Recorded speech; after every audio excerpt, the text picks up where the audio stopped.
Call of Cthulhu, Edge of Madness is a Call of Cthulhu 7th edition actual play podcast presented by DM Fiat with me, Dale, as the keeper of arcane lore. Please be advised, Call of Cthulhu is a dark game of cosmic horror. You'll hear descriptions of gore, depravity, helplessness, coercion, and other serious themes. This is not D&D. This is a game where we stare into the abyss and confront things that stare back.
Welcome back, everyone, to Call of Cthulhu, the Edge of Madness.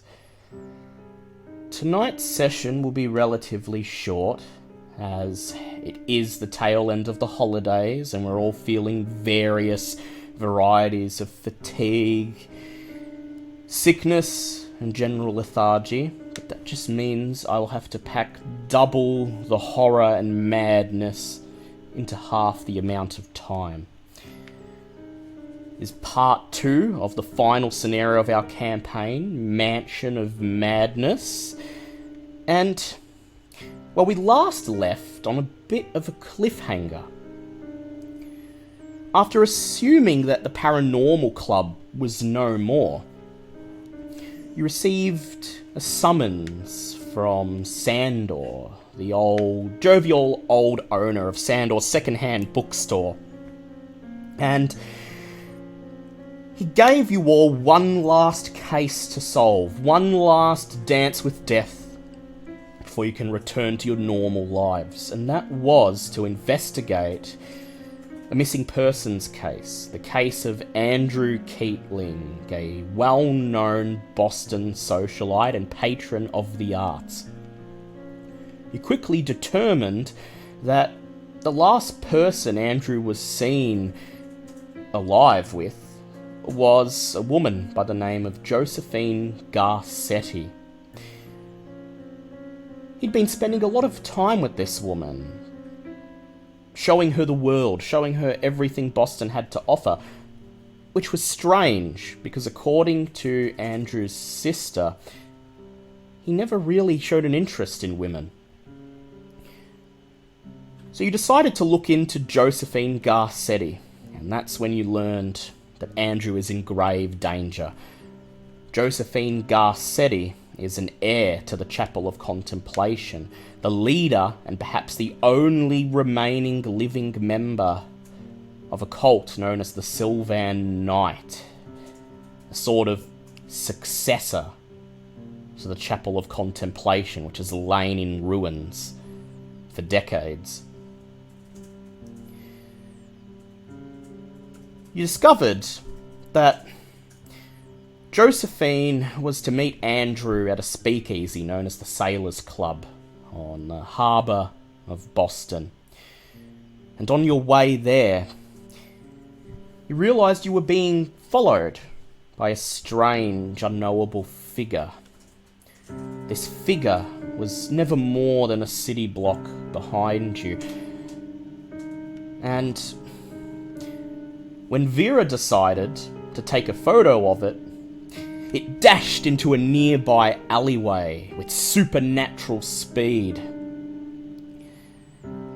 Buck was possessed with a sudden desire to chase and apprehend this thing, either creature or person.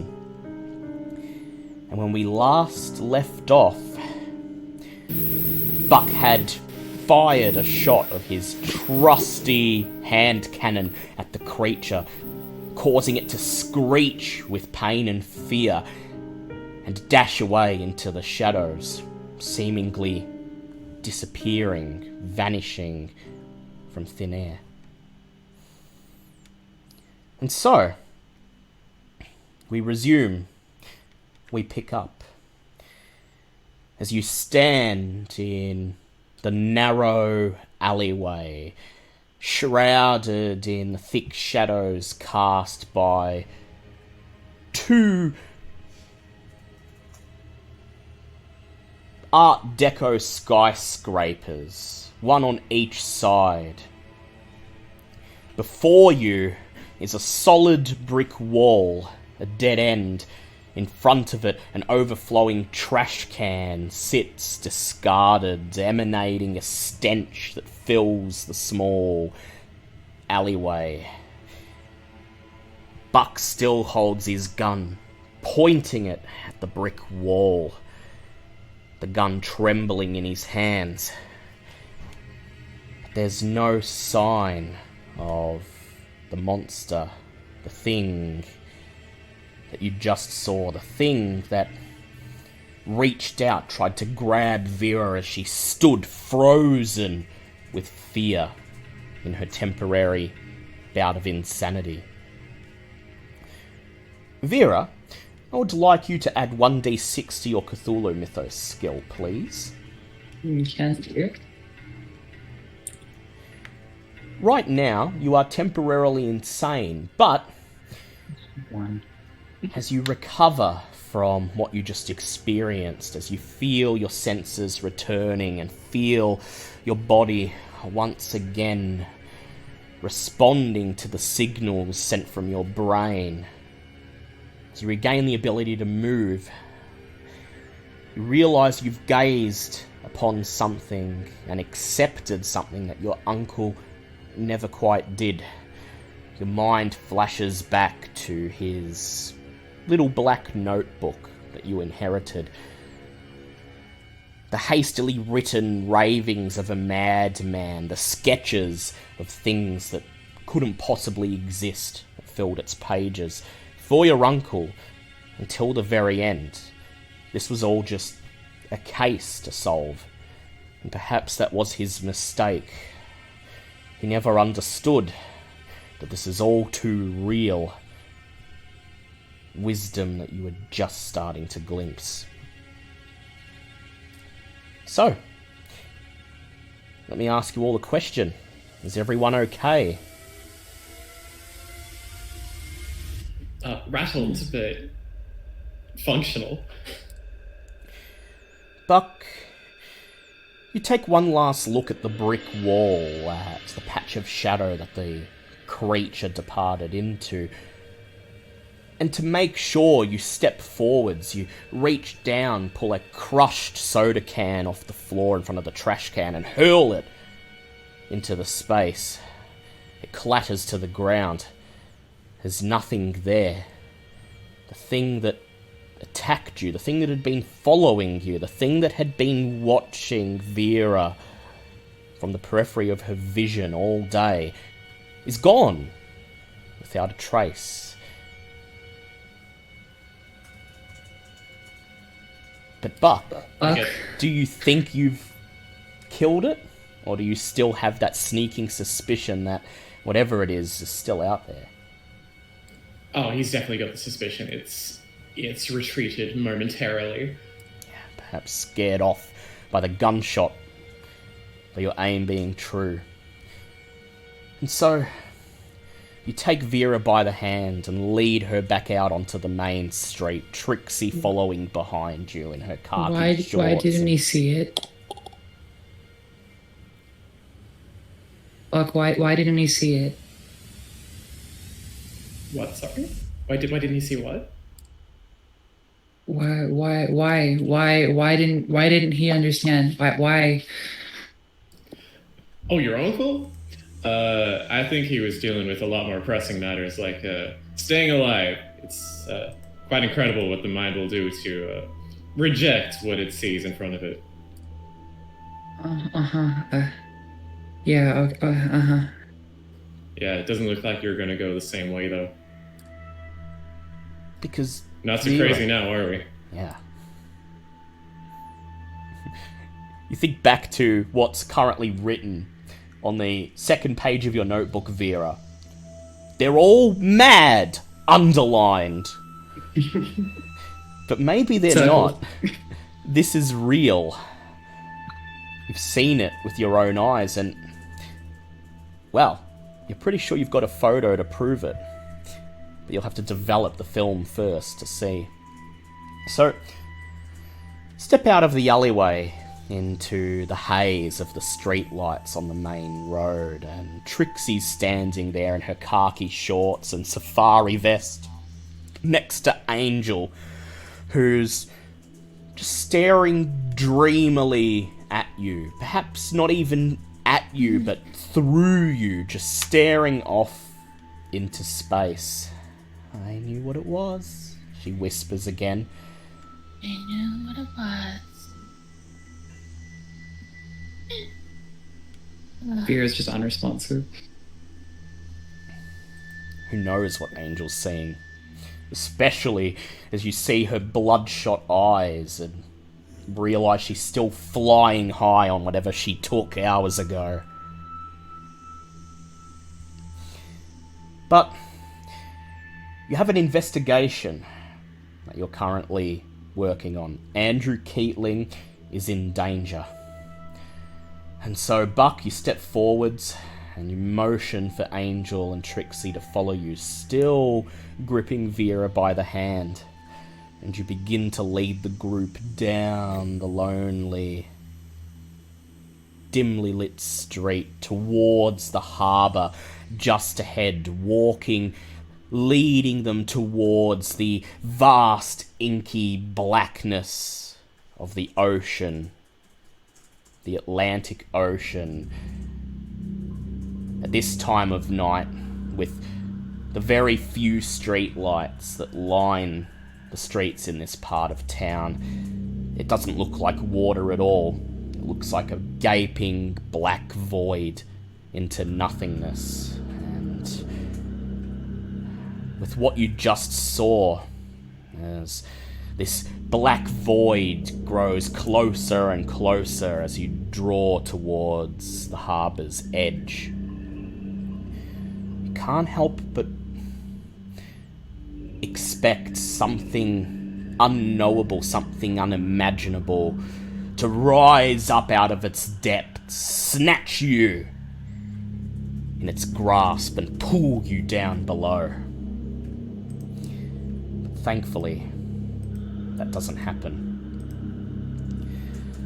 The dark structure housing the Sailors' Club squats on a muddy bank overlooking the harbour. A nearby rundown wharf is used to receive smuggled alcohol coming in from Europe and the Caribbean.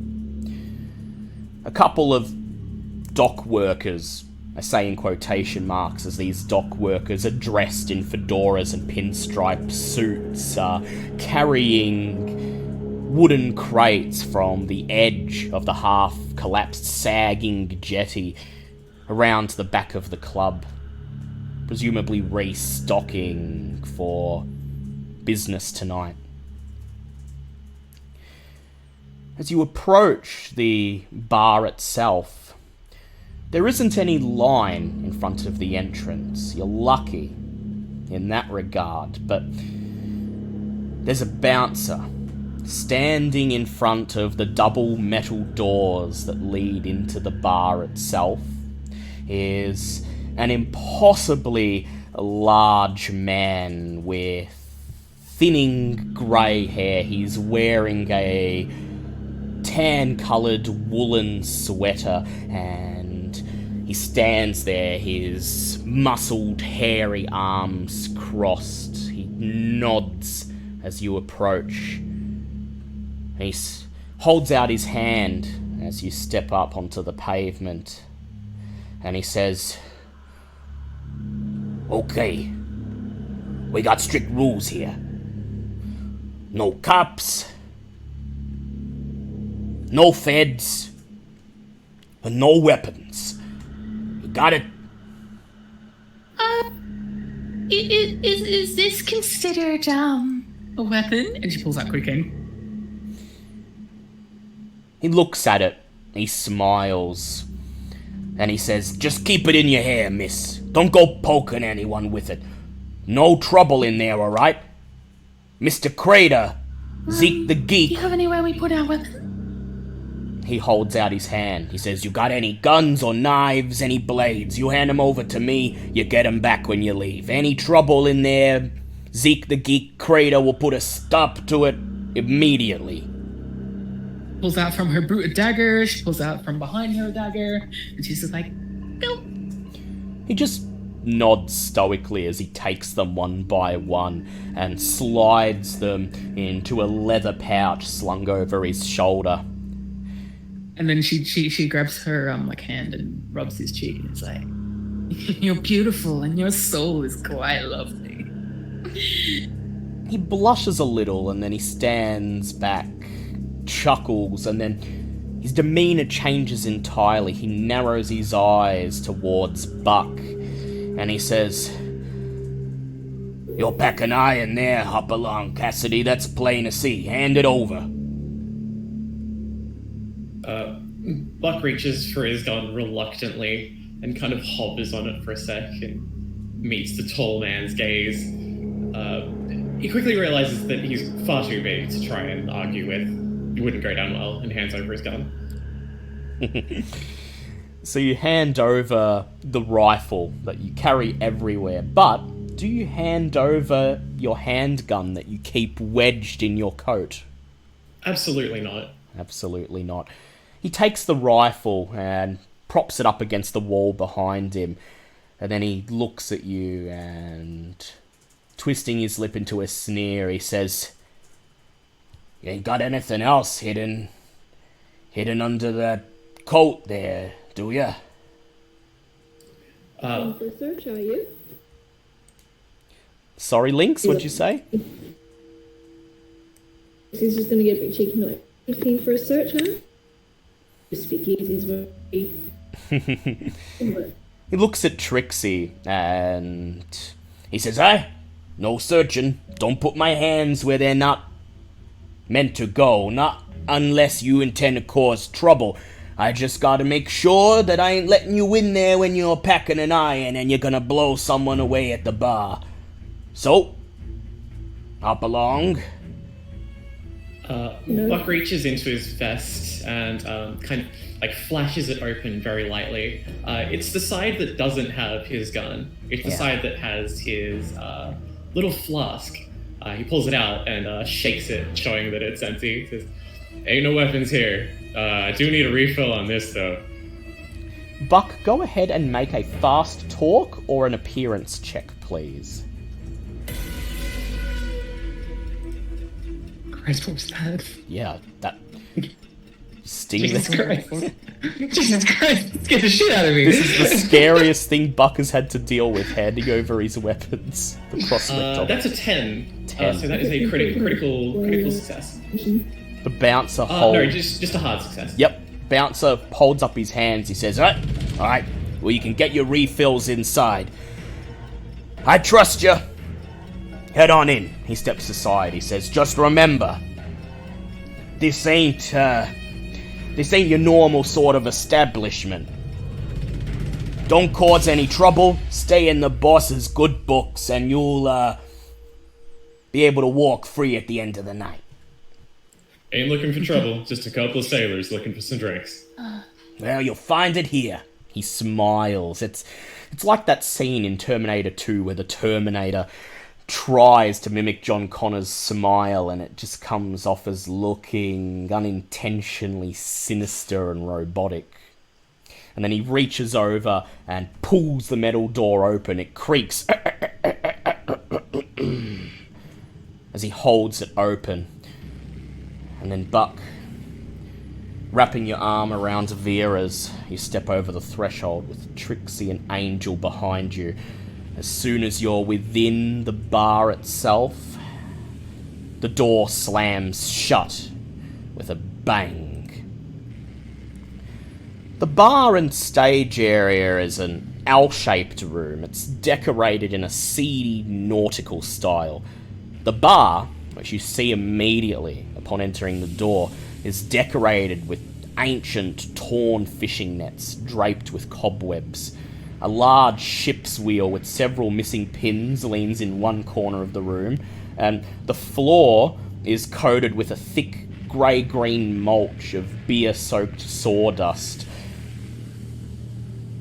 Seated around at various tables, I say tables, but they're more like wooden spindles, various patrons that are drinking bootlegged alcohol out of chipped porcelain teacups. You can barely see their faces in the dim, deep blue light of the establishment.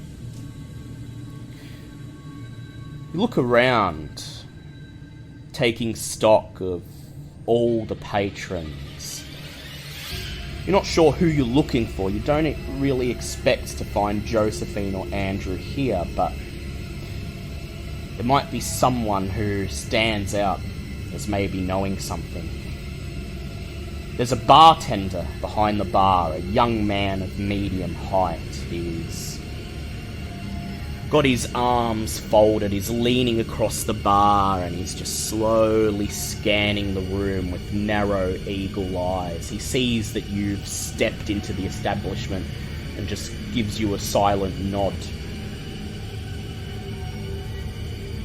On the stage, there's a black man, tall, thin, with greying hair. He's playing a saxophone while some band members behind him, shrouded in shadow, beat on the drums, and another guy blows into a glass bottle.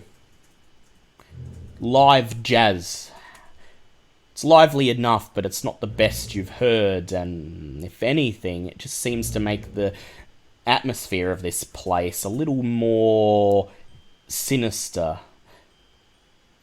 The notes are slightly off. At a table near the bar, there are two men wearing dark pinstripe suits and fedoras. They're casually studying the room while they alternately drink from chipped teacups and pick lint from their lapels. And seated at a table near the foot of the stage are three young flappers, dressed in their best for a night on the town. They're jamming with the orchestra and guzzling gin from coffee mugs. Would you like to approach any of these people?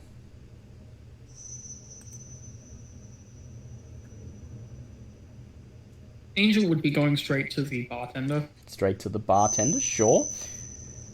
Buck, Trixie, Vera, any of the other patrons stand out to you as perhaps being worth talking to? Yeah, Buck's gonna head over to the men in the pinstripe suits. They don't seem like sailors, so that No, most certainly is already not. odd. They stand out. And Vera, you gaze over at the flappers, and on any other night, you'd probably be among them, partying till dawn. They're your people. But you don't have to approach them. You can just follow Buck if you like. This is gonna lean in. What was that? Sorry, what'd you say, Lynx? Your microphone might be... Yeah, we can't hear you. Yeah, your microphone might Are you be... on different gear today or something? I can. Yeah, it's... No. I just have to turn you up, but I can hear you. And now I can't. Sorry, Lynx. Maybe unplug it, plug it back in.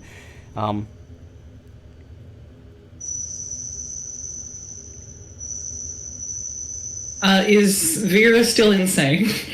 Yeah, Vera's still temporarily insane, and Vera, as you look around the bar, you see this same collection of people, but as you process each person, you see them stop what they're doing. If they're drinking, they pause, holding the cup in the air in front of their mouths, and then they slowly turn to face you, stare, neutral, expressionless faces peering right at you. You shake your head, and then they're back to drinking and socializing. So she's not that insane. Okay, cool. No. Okay. She's probably gonna follow her instincts and go to the flappers anyway, yeah. Yep. Trixie, links if your microphone works. Otherwise, if we can't hear you, might have to type in the chat.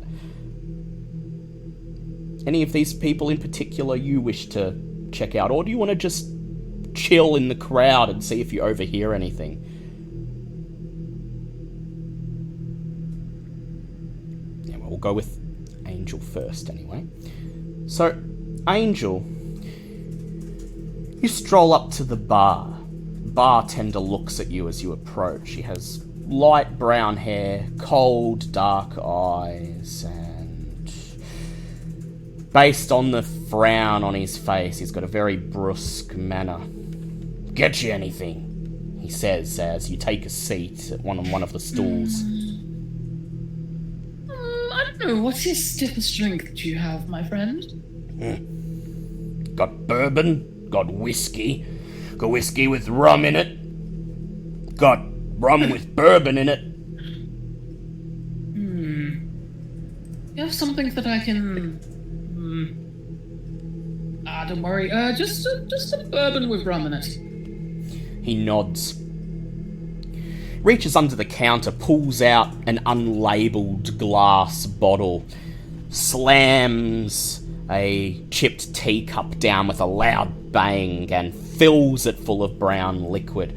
He pushes it over to you without saying anything, and as you raise it and take a sip and taste some of the strongest, foulest tasting alcohol you've ever had, it tastes more like gasoline than anything someone would drink in their right minds. You wince. That's good. You wince, How but much then do I owe? you twist your frown, your cringe into a smile, and he says, 30 cents a cup. I'm impressed. One to my friend, and I'll be good. I'd like you to make a power check for me, Angel, please. Power. Sure thing, Links. Tasty brews then.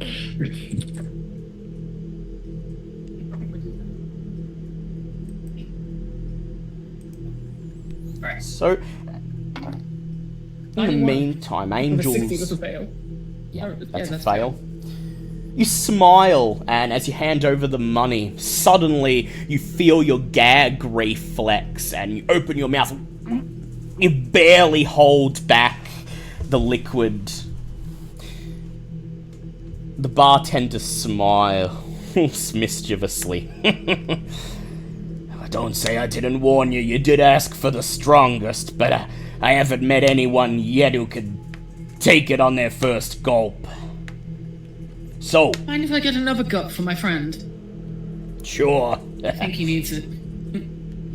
Slams another cup on the table, fills it with brown liquid, and as Trixie strolls up and takes her seat on the stool next to you, carefully scanning the crowd before she reaches out to take her cup, trying her very best to see if she can overhear anything interesting, the bartender leans forwards and he says, "So, well, no offense, but you're not dressed like any of the usual broads we get in this place, so what brings you to this part of town?" If I told you, you probably wouldn't believe me. Either you'd kick me out, I don't know. She begins just like taking out of her hair just a tiny bit of cocaine. She dips it into the her glass and then just walks over the fuck. Do you make any attempt to hide it from the bartender? No. No. You just openly drop it in. Like, oh, salt or something. He sees you drop it in, and he knows what it is. He just raises an eyebrow, and then he winks knowingly, and he says, adventurous type. He gestures towards more Trixie. like criminally insane. And she fucks off to go see Buck. Yep, go see Buck. Meanwhile, Trixie, I'd like you to go ahead and make for me a listen check.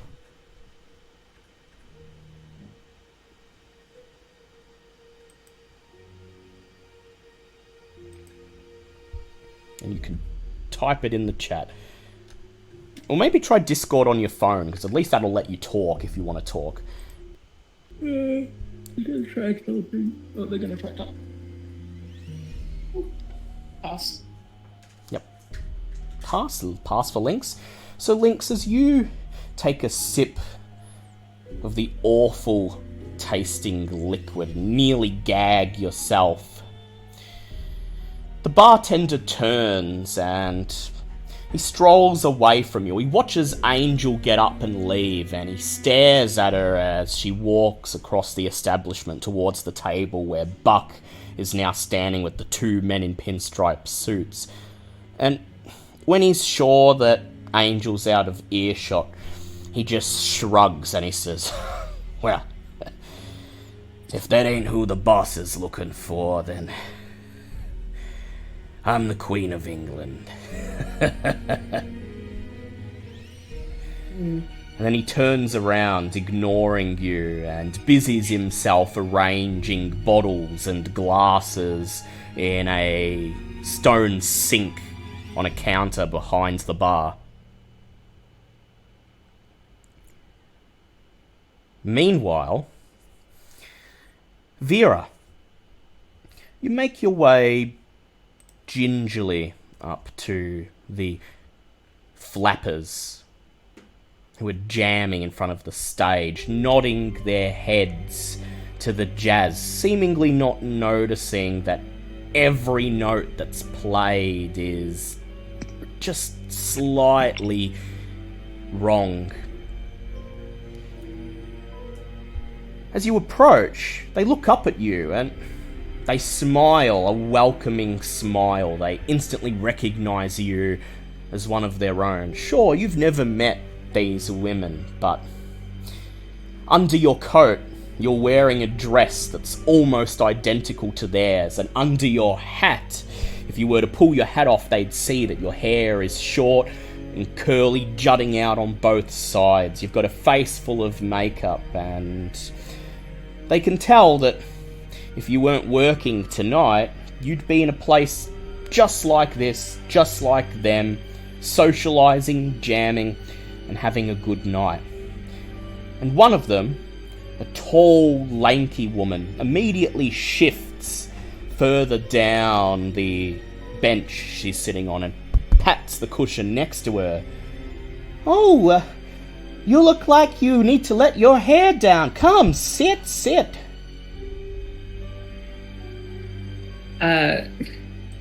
Vera's gonna be scanning her face for anything wrong. Yeah.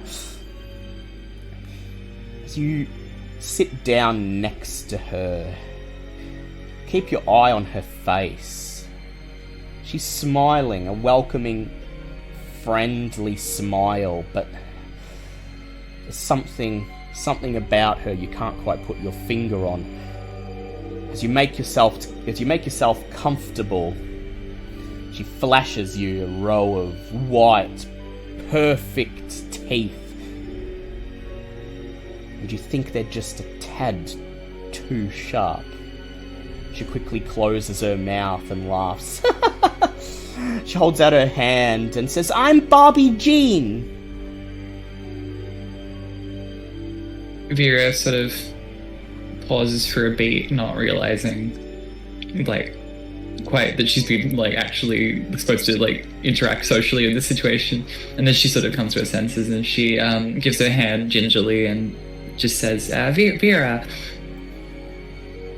The flappers exchange confused glances, noticing that it takes you a little bit too long to respond. But then they shrug as you shake Bobby Jean's hand. She pulls her hand away, reaches for the cup of gin in front of her, and as she takes a sip, she winks at you and she says, I've never been to this place, I'll tell you that much. Not sure what I think about them serving gin in coffee mugs, but I've gotta say, the atmosphere is something else. Yeah, it's quite a vibe going on. She takes another sip from her mug and then slowly places it down on the table in front of her, the cup rattling the whole time. She says, well, I can see you'd rather be out there partying, but if you don't mind me saying, the way you're dressed tells me you're a working gal. What are we dealing with here? Newspaper gal? Photographer? Something like that? She points at the camera hanging over your shoulder. At any other time, Vera would have like noticed that she had just called her a working girl and probably have responded to that, but I think that's going over her head right now. I'm a journalist, yeah. Oh, a journalist, says Bobby. She looks at the other flappers and they follow up with an ooh. Bobby turns back to you. She crosses her leg, clasps her hands together and says, oh, it's not every day we meet a photographer or a writer. Gee, if you're in a place like this, then that means you're working on a story. Oh, look, if you don't mind us asking, is it anything interesting that we'd like to know about? You don't want to hear anything. Bobby Jean pulls away. The smile on her face is gone. She's taken aback at the sharpness of your reply for just a second.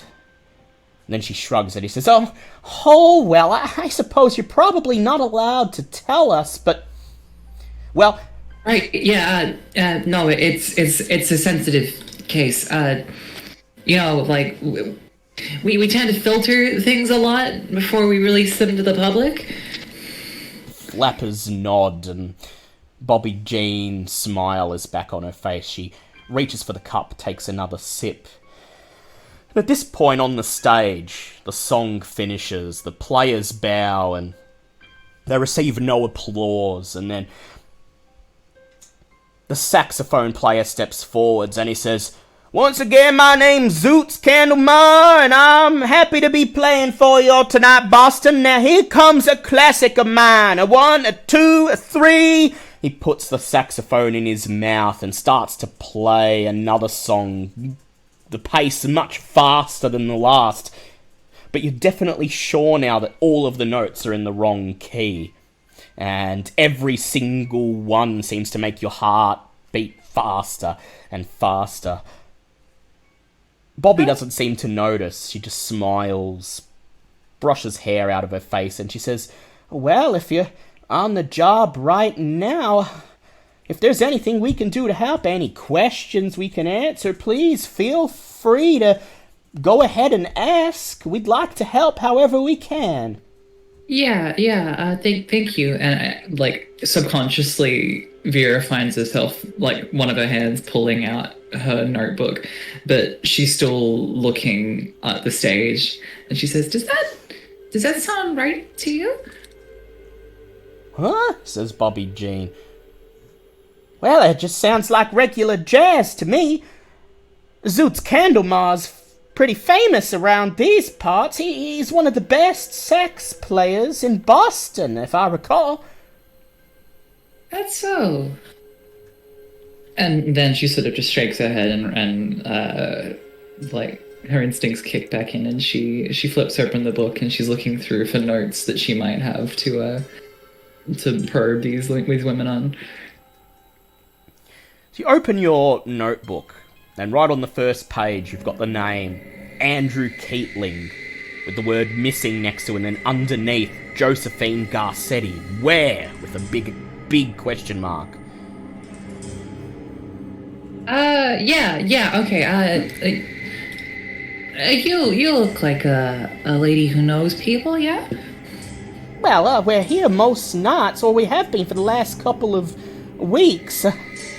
We hadn't been here before until very recently, but, well, something about the atmosphere here, and me and the other girls, we like it so much we've been back here pretty much every night since. That's great. Look, I'm just gonna float some names by you. Garcetti? Garcetti? Bobby Jean says. She raises an eyebrow. Go ahead, make a psychology check for me. Yep. That's... fail, I'm gonna push. Nah, fail. You think for a moment she reacted with a flicker of recognition, but she quickly replaces whatever look was on her face with that same friendly smile, and she says, well, there was a girl by the name of Josie Garcetti, but I haven't seen her in quite some time. Josie, yeah, that checks out. When was the last time you saw her? Go ahead and make a persuade check. Yeah. Oh, that's definitely gonna be a fail. One more time. Oh. 6 over. Spend Do I want 6 to push that luck? Oh god, my sheet isn't showing my luck again. How does that calculate? So it's not showing your luck, so it's literally... We'll just... 3d6 times 5. Because the pre-gen wouldn't have had any luck on it anyway, because I don't think they do. Right, yeah. So I think, this will be the first time you spend luck, so... 50 then. 50, total. yeah. Go down to 44? Yeah, I'll spend that. Yeah. I'll spend that. Well, I'm not quite sure. I don't really know her that well, says Bobby, but... You're staring right at her, and you're giving her that...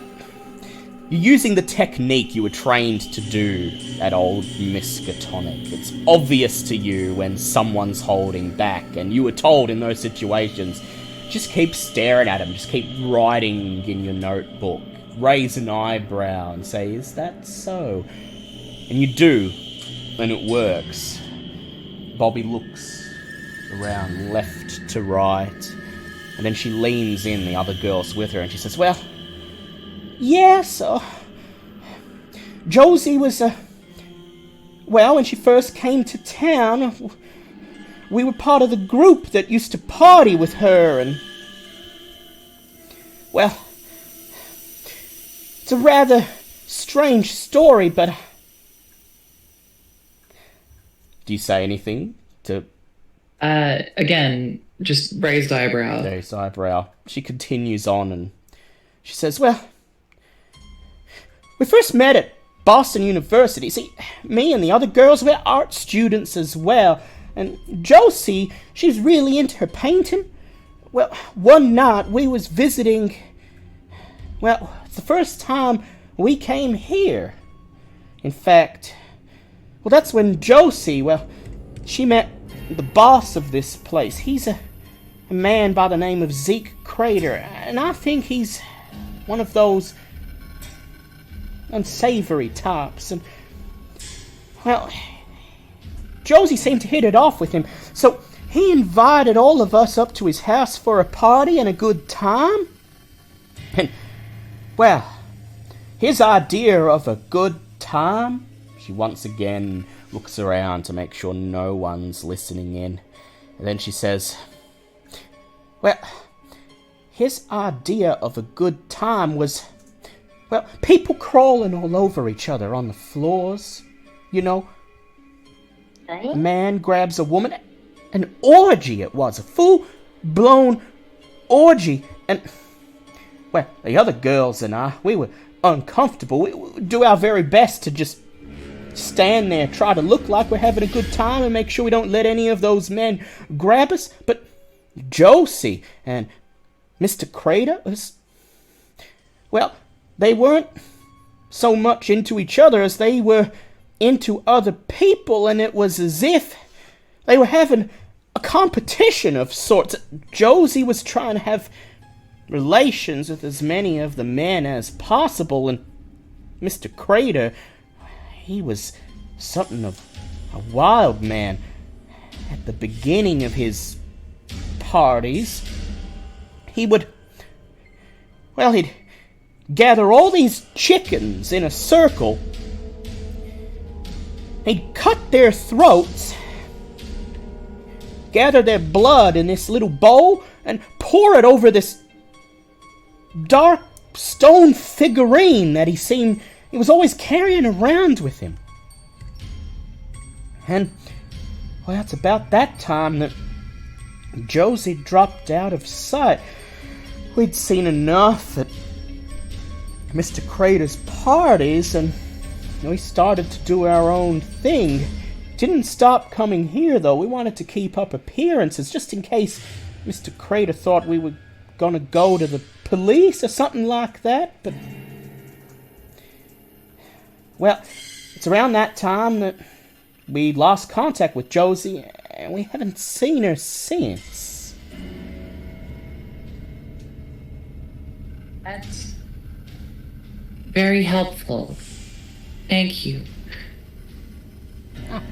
I sure hope that, well, please, if you're gonna write it down in your story, I would appreciate if you don't use our names. Call me Jackie instead. Yeah, no worries. That's standard procedure. Okay. Thank you very much. That was a lot, I know. I don't suppose you have any more capacity to answer any more questions? Well, it depends. Told you what I know about Josie, but I don't suppose you're interested in that nice young fella she brought in that one time. Please. Yeah, said his name was Andrew or something. Looked uncomfortable the whole time he was here, but, well, Josie, he was hanging off her arm, and it's like she had some sort of spell on him. I've seen men with that look on their face before, especially around Josie. When they get the chance, they turn tail and run, but it was like, even though he didn't want to be here, he didn't dare leave her sight. She just hung off her arm the whole time, said nothing, and didn't see him again after that. And Josie said he was her companion for the night. That's all. You get a name? Yeah, Andrew. Andrew Keatling, I think. Does this seem too convenient to Vera? Yeah, in your current state, it seems very convenient. Okay. Vera's gonna give her best, Willem Dafoe, American Psycho, I think you're lying eyebrow raise. Go ahead, make another persuade check for me. And do it with Sure. advantage, because you've pretty much ingratiated yourself to these flappers. That's, pass. The girls exchange furtive glances, and then as Zoot's Candlemas steps forwards, raises his saxophone, and Bobby claps her hands and says, "Oh, here's the good part!" And then he blows a long single note that seems to shake your very soul. Bobby leans over and she says, Well, no, I wasn't being entirely truthful. Josie didn't say he was her companion for the night. She said she had very special plans with him, and that he was going to take her to a paradise or something like that. Well, the girls and I, we assumed that she meant she was going to be taking him to one of Mr. Crater's orgies, and we didn't pry any more than that. Yeah, no, I'll bet you didn't. Paradise, though. And he looked fairly well off, but I feel sorry for any man who's had Josie take him in and take her off on holiday on his dime. Vera sort of like does her best fake laugh, like to not like a hard laugh, just like a social chuckle, and then she says, "Well, thank you for your time, Jackie," with a wink. Bobby winks back at you, and she says, "Oh, if you go to the bar, stay away from the bourbon with rum in it. That stuff will knock you on your tush, honey." Yeah, bourbon with rum? They don't have a lot to choose from here. I just stick to the whiskey. Ask for it be watered down a little bit with a little bit of spring water. Yeah, I'll keep that in mind. Thank you, hon. You smile, wink back at them, and then you I get feel up. like Yep. I feel like Vera is feeling a little bit better at this Yeah, point. starting to feel a little bit better. There's the atmosphere of sinister is starting to subside a little bit. The jazz is still frustratingly off key, but it's less in a sinister way and more just a Vera can't believe how this guy is a renowned musician if this is how badly he plays way. Buck, you approach the table with the two men in pinstripe suits. As you approach, they take sips from their glasses. One of them tips the brim of his hat and then reaches down to pull a piece of dust off his lapel. They nod in greeting, but then look away from you, staring back at each other again. One of them is taller and darker than the others. He's got bluish black hair and a chin full of 5 o'clock shadow. The other man is clean shaven and shorter, but he's stony faced and seems to be doing his very best to not acknowledge that you're even there. Buck is going to introduce himself by plopping himself down on the chair and leaning in with his elbows on the table, like his fingers curled together in a little steeple. The taller, Evening, darker man looks at you, raises an eyebrow. "Evening," he says back. His surly companion simply gives you a glance and then returns to contemplating his cup of bourbon. What's on the menu, boys? The tall man raises his cup. "Booze. And not very good booze, if I say so myself." Yeah, Buck taps his lapel. Yeah, always got my own stash. Wouldn't trust a place like this. Now, I got some questions, if you don't mind. Both men look over as you tap your lapel, and they can see the shape of the flask, and the tall, dark man gives you a knowing smile and says, "Oh, in this line of business yourself, sir?" I'm in a line of business.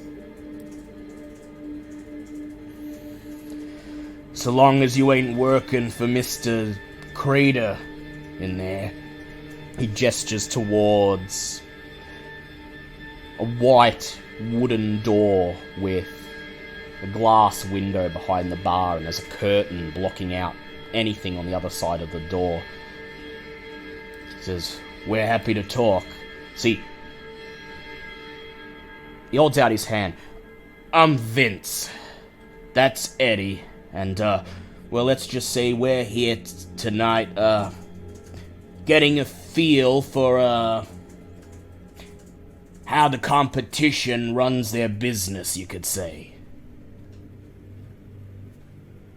What was the owner's name again, sorry? Zeke Crater, or Zeke the Geek, you've also heard him referred to as, especially at the police station.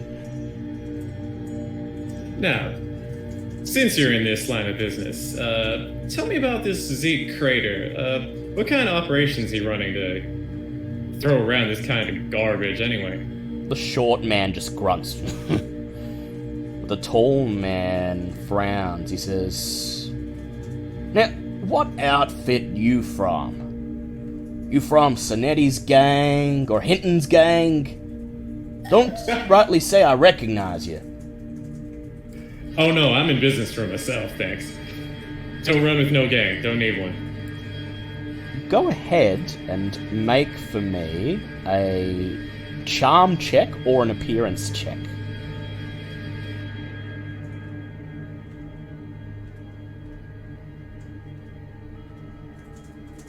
That is a regular pass. Regular pass. Ah, freelancer. Look, you best be careful. My boss, Sonetti, he don't care too much about freelancers, but Mr. Hinton, some say he's something else. And Mr. Crater, well, who knows what's going on with Zeke the Geek. He leans forwards over the table, takes a sip from his cup, draining it, and then slams it down on the table. He says, "Look, I'm gonna be careful what I say, because I don't fancy being whacked as I leave the club tonight, but, well, Zeke, Mr. Crater, he was always a party kind of guy. He's always dressed to the teeth, usually got a babe on each arm. Let me guess, he keeps the best booze for himself, right? Well, we've tasted everything on offer here, and it's the only conclusion we got left to draw. Got a babe on each arm every night, so he's got to be giving them something to keep bringing them back. Look, they say almost every night he goes out whoring around, drinking champagne, all sorts of things. He never used to be Mr. Big. He was like us at one point. He used to run smuggling jobs for Hinton across state lines, and, well, then he hit it big, started up this place, and went out on his own. He bought that old house up the coast, and he started throwing some really wild parties. I heard all kinds of shit supposed to be going on up there, and Zeke was always one to party to the limit. He looks over at his surly companion. He says, What's that story, Eddie? The one that Luke told you? Wasn't he at one of those parties?" The short, sturdy-faced man just gives you an expressionless look, and he says, "I don't know if we want to be running our mouth about that, not in front of people we don't know." Despite the act that he gave at the door, Buck's flask is always full to the brim. So he pulls it out and shakes it lightly in front of them. I'm sure we could arrange something. This sounds like a very interesting lead. I'm looking into some business of my own, if you catch my drift. Make a charm check with advantage, please.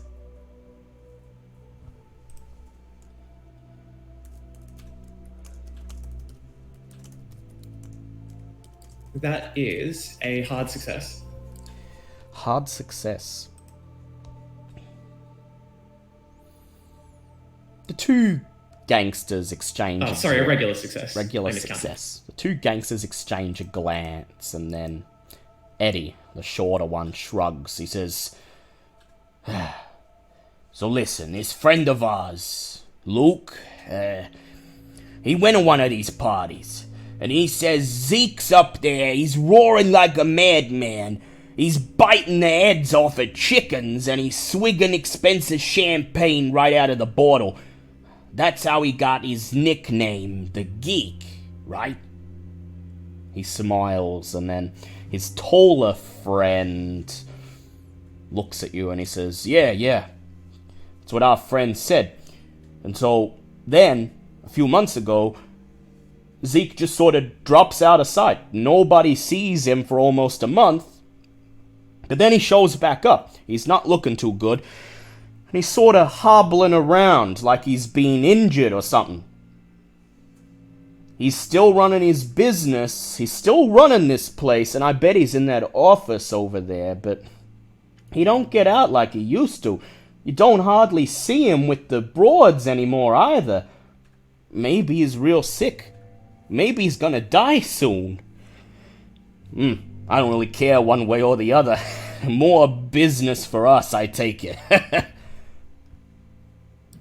Buck chuckles along with them and pulls them a quick little dribble from his flask into each of their cups, reserving at least 90% of the remaining for himself. Yeah, it gives them like a mouthful, but it's enough. They take a swig, look at you, savoring it. And then Only the best whiskey for this cowboy. the tall, dark man gives you a thumbs up and he says, "Oh, now, see, if that's the stock Mr. Crater was serving to everyone here, then I think we might have a gang war on our hands." So, you fellas say you're scouting out the place. This is probably your first visit, right?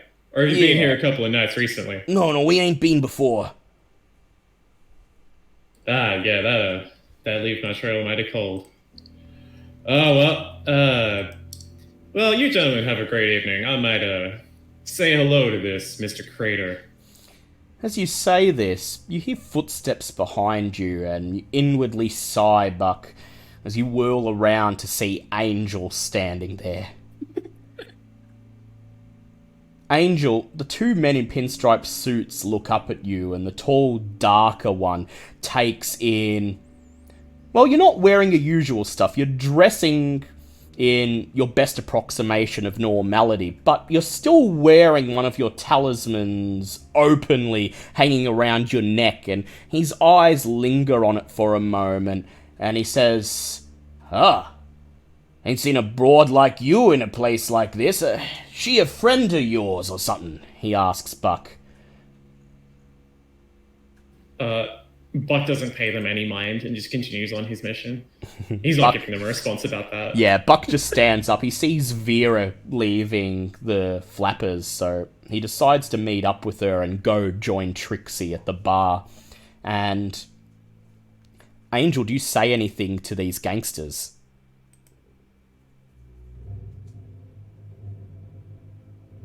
Hey, fellas. Oh, hey there. Looking for my friend Buck. Yeah, you just missed him. He's headed over to the bar, but why don't you sit down with us for a bit? See, we don't see a lot of broads in places like this. We, tried chatting up the ladies over there, but, they say they got, friends coming later tonight. Come to have it. We'll buy you a drink if you like. I'm holding a drink, you dumb fidget. Yeah, you... Now I'm gonna go find my friend and, drown away his sorrows. Oh, okay, tell him his drinks are something amazing. Look, we'll be here most of the night. If you get thirsty, want to have a talk, I'm Vince, this is Eddie. Oh, Vince. Pleasure to meet you. I'm Angel. I'm criminally insane. Literally, I just got out of an insane asylum. Is Trixie picking up on any of this? What? Yeah, the two gangsters exchange a Wink at him. glance. The short, stony-faced one immediately frowns. He looks straight at you, Angel, and he says, "You're serious? You ain't pulling our leg?" When are the spirits ever not serious, my friend? You better be careful, because behind you is one. Quite a nasty one as well. Anyway, goodbye. They exchange confused glances again, and as you walk away, Lynx, you're still sitting at the bar. I'd like you to go ahead and make another listen check for me. Another listen, yep. That is a pass. That's a pass. As Angel's laugh lilts through the establishment. You look over your shoulder, and you see the tall, dark man lean over and say to his friend, "Oh, the thing around her neck, that's one crazy broad. Makes sense that'd be the sort of crowd coming to hang out at Mr. Crater's establishment. He's into all those old books and things like that. Yeah, says the other one, nodding his head. That's the rumor, ain't it? Zeke the Geek Crater, secret occultist. So, the four of you meet up at the bar. The bartender's out of earshot. He's attending to a table on the other side of the establishment, leaving the four of you alone in front of the bar. Do you take this chance to give each other a quick rundown on what you've found so far? Immediately, I'm to Buck and I give him his drink and I'm like, hey, I got you an apology drink. Buck looks extremely steely directly into her eyes and smells the drink. It smells like gasoline. It is putrid. Now, No, it smells putrid, but it is fucking heavy. I think you need it. I'm sorry for what I did. And Vera, you suspect this is the drink that the flappers told you to stay away from because it'll knock you on your tush. Buck, I don't know about that. Yeah, I'm one step ahead of you. Miss Angel, I do not trust you. Not as far as I can Fine, throw I'll you. take a fucking drink of it to prove it's good. She fucking swings it. Go ahead, make a Don't power need to check prove for anything me. to me. While this is happening, Vera's going to just be handing Trixie her book open on the relevant page. Yeah, and That's a success. yeah, Angel, you take a swig of it, and this time you know what to expect. You feel the gag reflex, but you force it down. And then smile at Buck. See? Buck takes his flask out of his jacket pocket and takes a swig. Yeah, you've got your own hastily treat. stuffs it back in. There is no way on this God's green earth I would drink that. I wouldn't even burn that in a generator. So, Trixie, Vera, Buck, do you exchange knowledge? Definitely. So Vera holds open her notebook. She touches Trixie on the shoulder and then you, Buck, and she points at the notes she's written down. It's hard at first to decipher Vera's shorthand, but you can make out the gist of it, and it's a fairly comprehensive summary of what she learned from the flappers. And as you read it, Buck, you find a strange... I handed it to Trixie. Yeah, I offered it to Trixie, not to Buck. Yeah. Yeah. Yeah, so Trixie, you read the notes and find a strange feeling of apprehension beginning to develop in the pit of your stomach as you read the story of Mr. Crater's wild orgy parties, the ritual sacrifice of chickens, and you can go ahead and make an occult check or a Cthulhu Mythos check if you like, Trixie. Alright, that is a 11 over 40. Lovely. So that'll be a pass. That's a pass. Was that for occult or Cthulhu Mythos? I'll go Cthulhu because that. Yeah. As long as you pass. So, you hold out your hand requesting Vera's pen, and she hands it to you. Then you scroll down in the margins of the page, slide the book back across the bar to Vera. Vera, Trixie has written down in the margins of your notebook that it seems as if the chicken blood being poured over the stone figure is some sort of ritual. It's likely that the chicken blood, after they've been killed in such a way, is supposed to bestow this object, whatever it is, with power.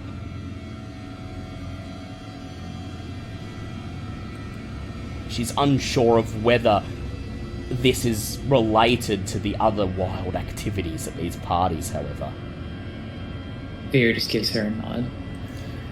Good job on your intel. Certainly seems to be connecting a few puzzle pieces. Definitely. Trixie, do you tell the others what you've overheard about Zeke Crater apparently being into occult things, and furthermore that the boss is apparently looking for someone who looks like Angel? Yeah, she's going to do her best to usher Angel away and let her do her own thing. Yeah. Yeah, you just finish off Buck's drink. I appreciate the offer to try and reconcile. Let's do your bit. As you usher Angel away, the bartender returns from serving some patrons. He sees that all four of you are gathered, and he smiles. He reaches for the brim of his shirt, lifts it up, revealing what you all immediately recognize as the hilt of a sawn-off shotgun wedged into his slacks. And he drops his shirt back down, and he says, "You four are asking questions about Josephine Garcetti and Andrew Keatling, aren't you?" Not a problem? "No problem. But you were a bit loud in the police station. One of the officers there's on the boss's payroll. He phoned ahead, said to expect you. And the boss would like to have a talk." Well, isn't that serendipitous? We'd like to have a talk with him as well. "Follow me then." Trix is going to try and drag Buck behind the back while trying not to be conspicuous and explain. So as Vera climbs off her stool and Angel does, and they start to follow the bartender, I'd like you, Trixie, to go ahead and make a stealth check for me.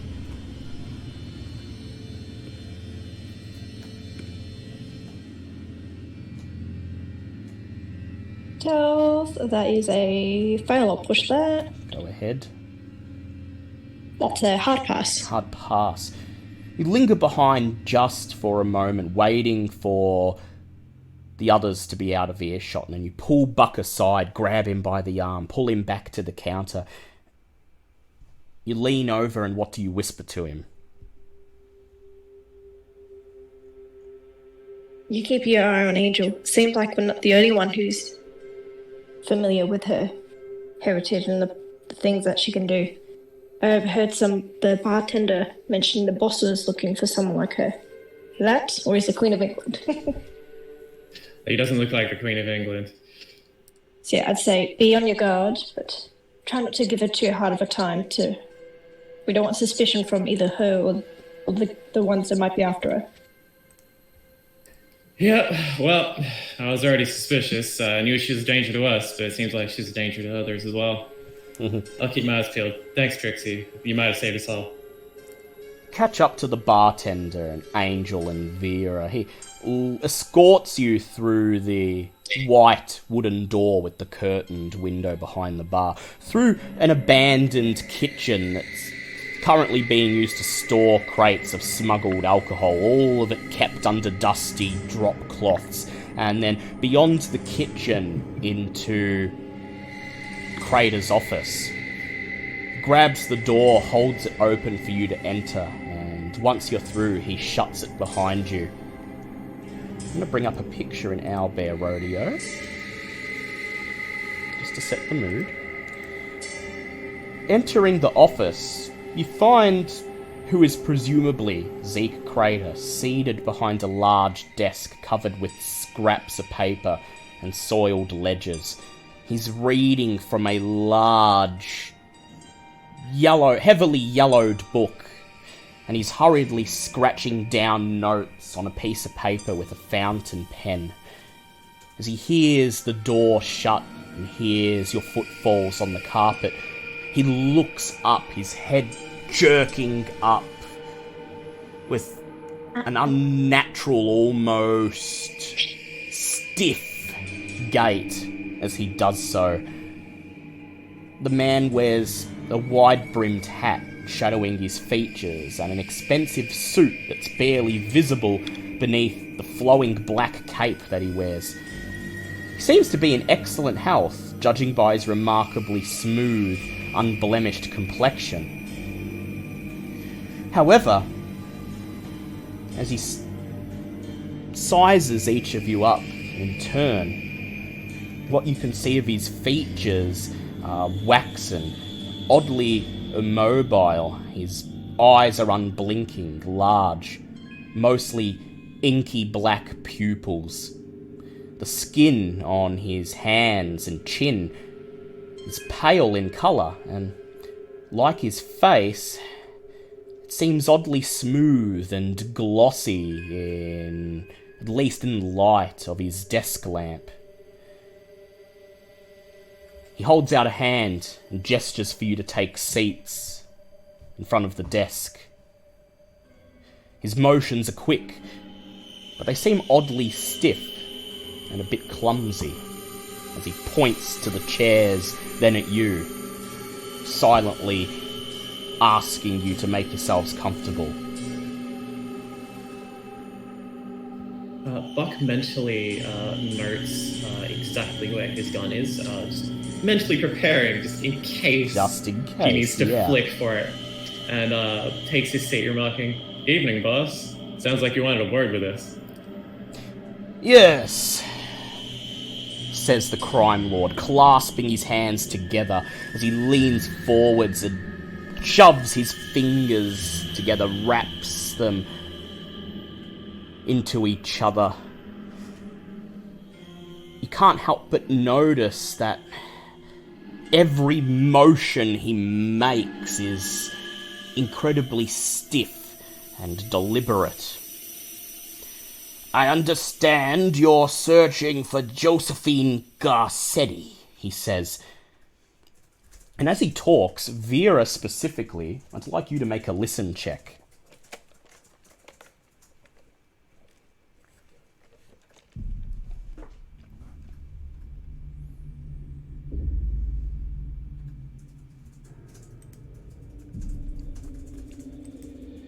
Oh, sorry. I was like, I'm not Vera. That's not my name. I'm rubbish. Yeah, no, he's dead. But listen? you are insane. A listen check? Yeah, listen check. Oh, well, that won't pass. I'll push. His spirit was taken over you in that moment. Yeah. That's a fail. As the crime lord talks and introduces himself, "I'm Mr. Zeke Crater. Some have taken to calling me the Geek, and I'm the owner of the Sailors Club." You can't help but notice something odd. There's like a strange, almost imperceptible hum or buzz that seems to emanate from his mouth as he talks, like a...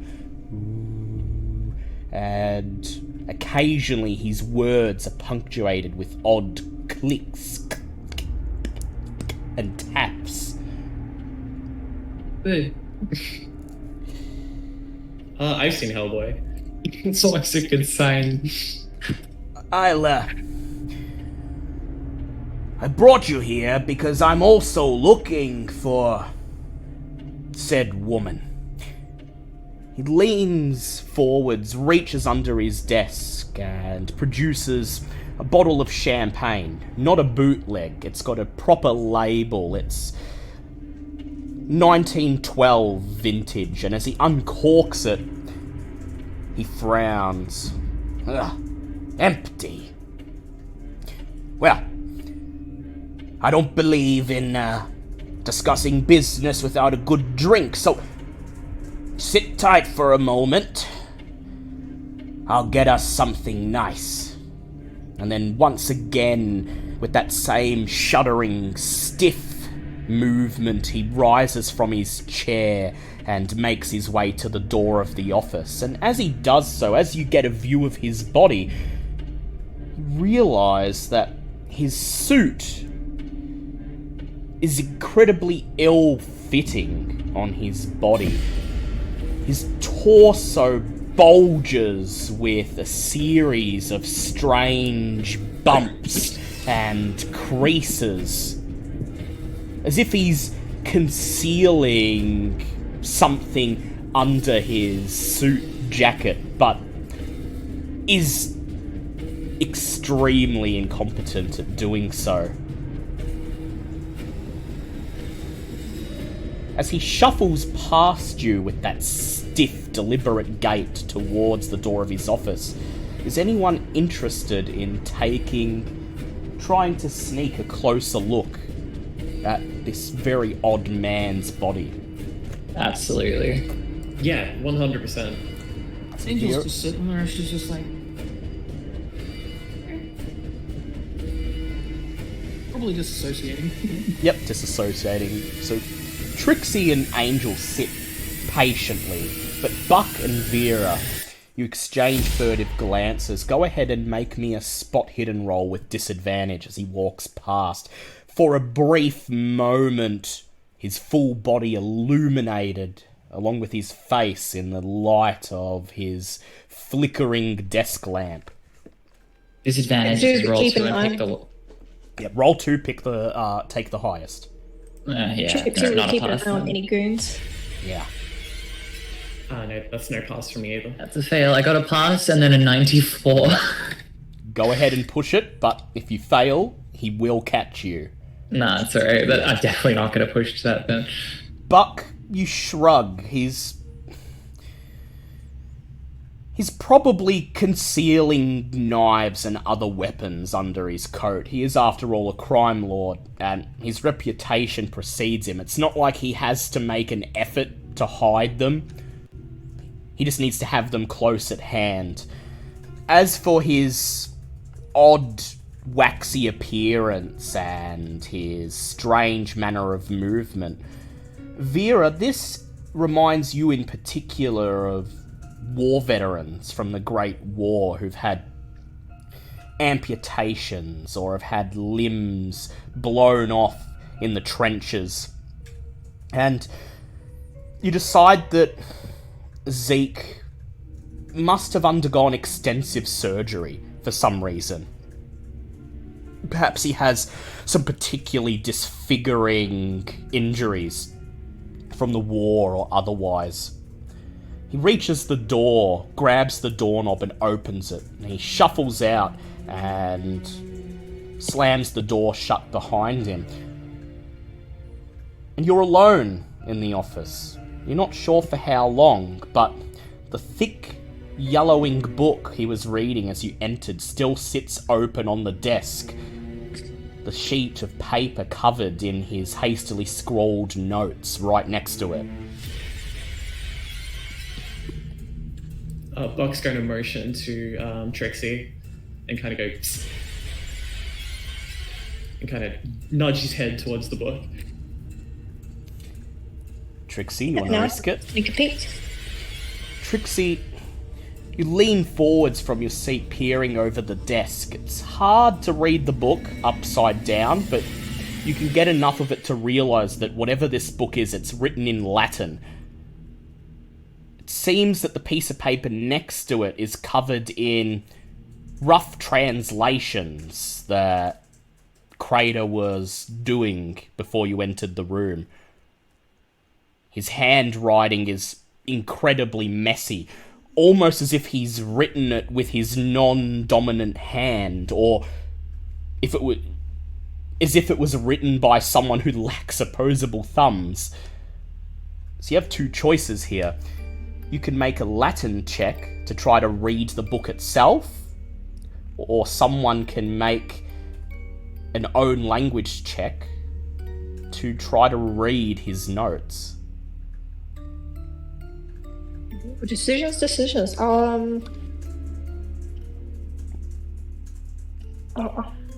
think I'll probably roll see if I can get a Latin. Yep, sure. Angel, you speak Latin too, don't you? Yes. Would you like to try? You and Trixie can work together to translate it. See if you can snatch something useful from it before he returns, if you want to risk this, because he could return at any moment and see you leaning over the book. You get the impression he won't take kindly to that. Look. the 20. Pixie will try and suddenly just drag a finger across the table, like. A fairly hard pass would be. Really hard pass. Okay. I'll add that. I'll see what Trixie gets, and I'll give you information based on how well the two of you do together. Right, I'll spend that luck, so that will now be a pass.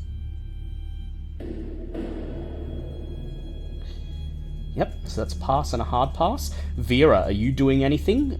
Would you like to do an own language check to try to read his notes, or would you like to whip out your camera and snap pictures of the book? My own language is 80, so... Ooh, yeah, so you get even Shall more we wait and information. see how did you guys do on those rolls? So they sorry? got a hard pass and a pass, which is going to be get a fair bit of information. So it's probably not worth looking at his notes. Yeah. It's up to you if you want to Photography, risk for sure. snatching a photo before he returns. Yeah, no, I will. Go ahead, make a photography check. Pass. Pass. As they hunch over the book, you pull out your camera and start snapping photos of Crater's notes and the book itself, flipping a couple of the pages, snapping photos again and again. It's at this point, Vera, as you take the last photo, you hear the sound of something scraping wood on a concrete floor just outside the office, and heavy footfalls. Exchanging a tense look with Buck, I'd like you to make a luck check for me. Sure. What is happening? Hard pass. Hard pass. You're lucky. The footsteps. He's coming! You whisper. Everyone scrambles back to their seats as the footsteps get louder and louder and louder. And then they stop. Everyone gives you strange, puzzled looks. You must have been hearing things. You have more than enough time to get back in your seats and make yourselves comfortable before Mr. Crater's unmistakably misshapen silhouette appears on the other side of the office door and begins to shuffle towards it.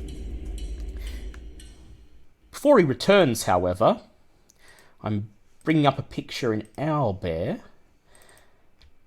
Angel and Trixie, this is what you managed to uncover.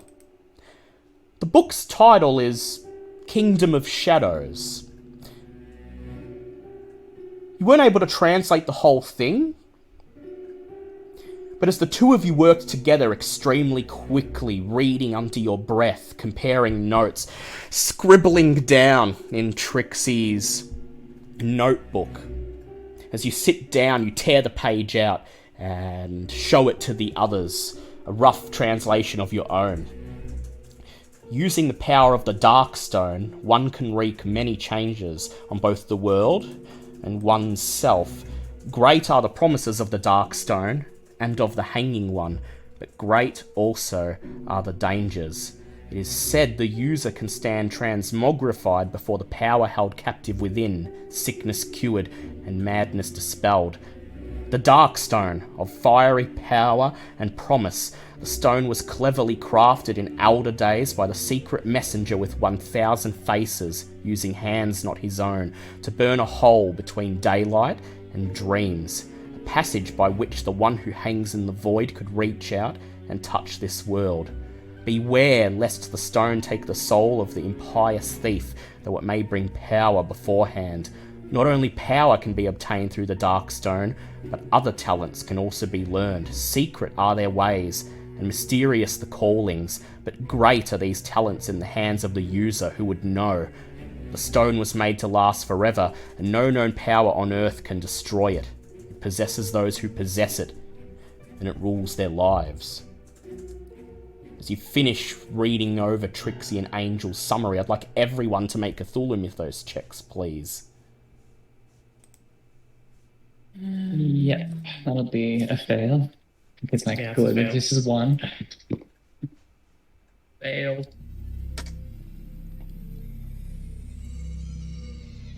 Fail. Fail. And...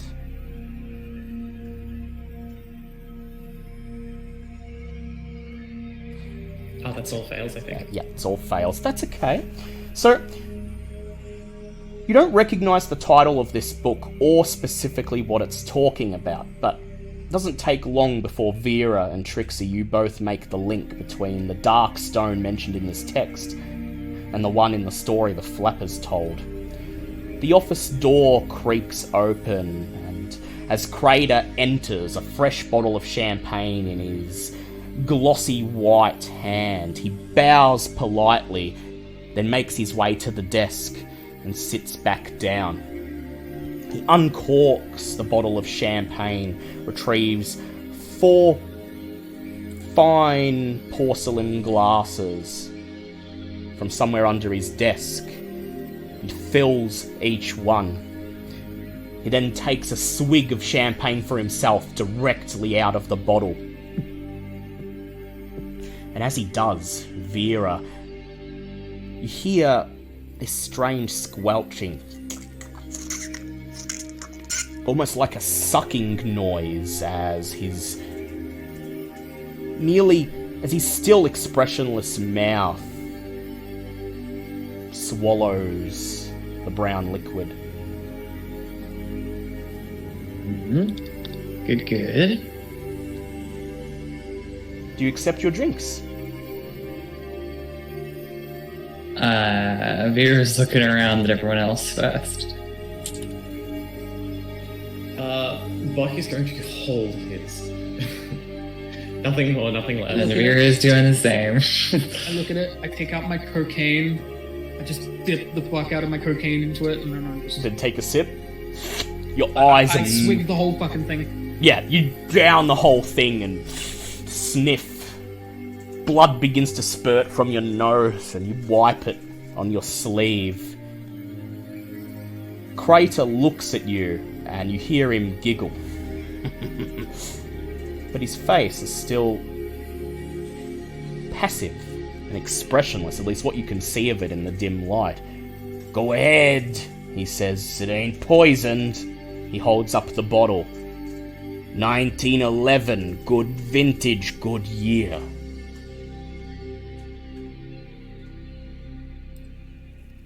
Bucky's going to politely place his glass back on the desk. Thanks for the offer, boss. It's not exactly my flavor. And he'll pull out his flask and have a quick little swig. Crater shrugs. Suit yourselves. Once again, I'm Zeke Crater. Understand? Your names are Vera and Buck. I got that. I got as much from my contact down at the police station, but you, he points at Trixie, you are unknown to me, and you, as he looks at Angel, he seems to almost purr for a moment, making a death rattle as he breathes in. You are Angel Christ. And if there is anyone who will be Josephine Garcetti's match, it is you.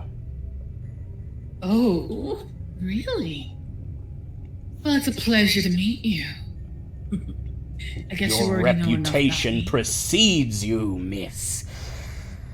Just like Josephine Garcetti, you are not afraid to bend the rules in service of what you see as your god. Oh, I don't bend them. They bend to me. I'm sorry, what's going on Not here? out of fear, not out of love, not Oh, out of good. affection. The Okay. rules of this planet, they bend around me because, well, I'm the vessel. The vessel for the one true God. I'm sure. Now bow you down, are. bitch. I'll get right to the point, says Crater.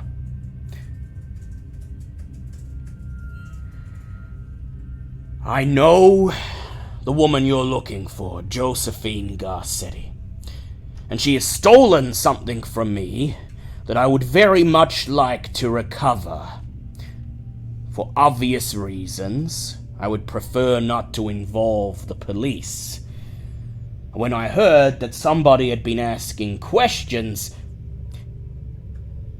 and even more, when they arrived at my club with Angel Christ in tow, and Miss Christ, do be aware that I have been watching your progress at Roxbury. I knew I had found allies. The object in question that she has taken is a small, dark stone, about 6 inches long, carved from a very valuable brown translucent crystal. If you track down this woman and return this stone to me, I will give you a reward of $2,000. He leans forwards before he speaks the next word. Each. I am a man of means, and money is no object. This stone is a very important and sentimental family heirloom. It has been passed down from my father to me, from his father to him, from his father to him, going back near on 150 years. Do you understand? He takes another swig of champagne. Once again, Vera, you hear that awful sucking sound. And then he leans back in his chair. Go ahead, ask questions.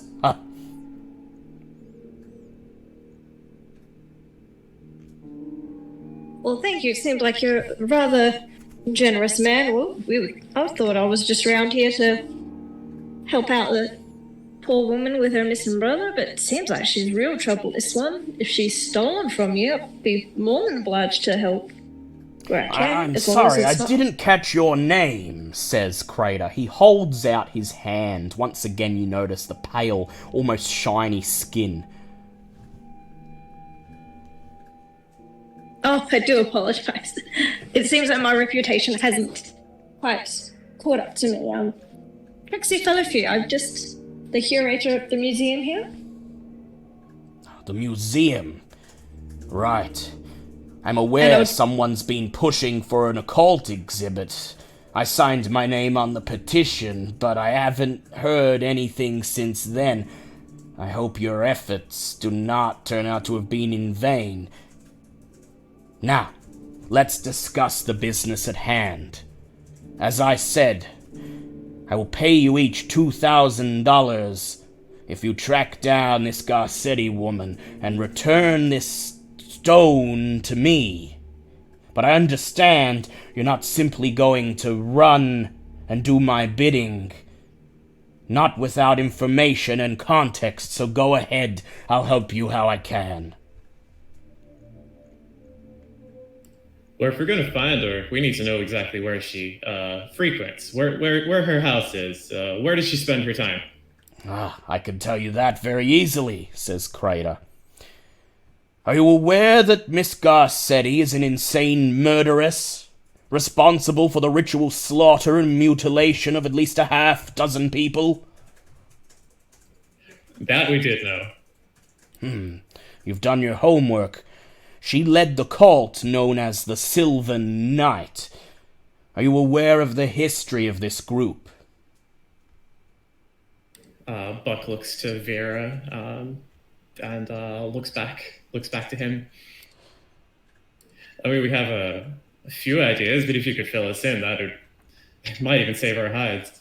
Vera opens a new page and headings it. Sylvan Knight. Are you aware of a group known as the Chapel of Contemplation?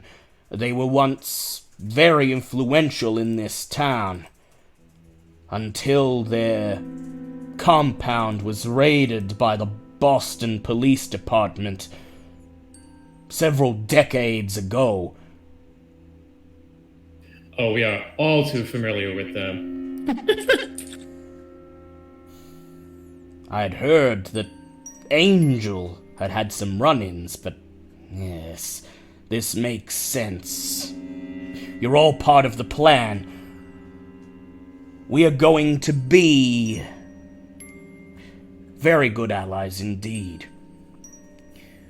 Although the Chapel of Contemplation no longer exists, at least not in the open, not in Boston, the Sylvan Knights are there. Well, they consider themselves, or at least Garcetti does, to be the inheritors of the Chapel of Contemplation's legacy. You see, in the decades leading up to the chapel's fall, there was a schism among its adherents.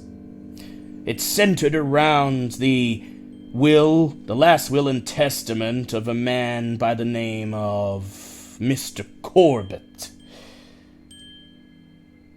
We're familiar with him too.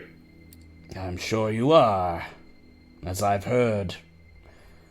And I'm aware that that's when Miss Christ here realized her true purpose. He lets that last sentence hang on ominously. There were some members of the chapel who did not believe that Mr. Corbett should be buried underneath his family's home, that he should not continue to benefit from the powers bestowed upon him by the chapel, that he had failed to achieve enlightenment, at least in the eyes of the one beyond, before his death, and that made his claim to the chapel's wisdom forfeit. The other half of the chapel did not agree, and so they split into two, half remaining here to die when the chapel fell, to be gunned down by the local police department, and the others became the Sylvan Knight, led by the Garcetti family. They established themselves in a town in Pennsylvania, Muskrat Rapids, and it's here where Josephine Garcetti grew up, where she was likely indoctrinated into the ways of the cult, and where she began to develop a strange entitlement for the wisdom passed down by the perished members of the Chapel of Contemplation. And of course, as he says this, Vera, you're still hearing the strange clicking and buzzing, punctuating. Vera's acting natural. Yeah, she's doing her best to ignore it. The Silver Knight was raided several weeks ago, and Miss Garcetti was the only survivor.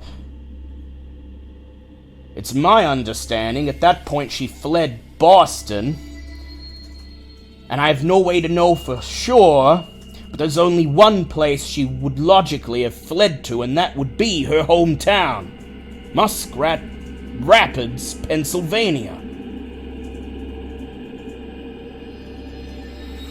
We're gonna have to go interstate.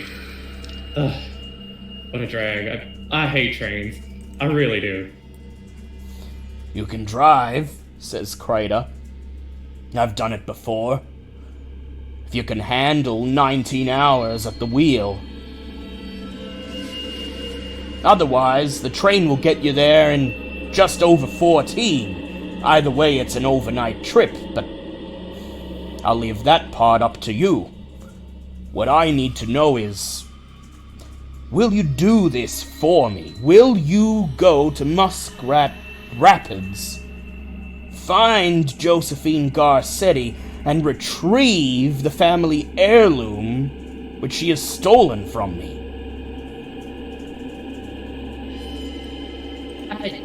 Sorry, Mr. Craig. Can you just give us a moment? Go ahead, says Mr. Crater.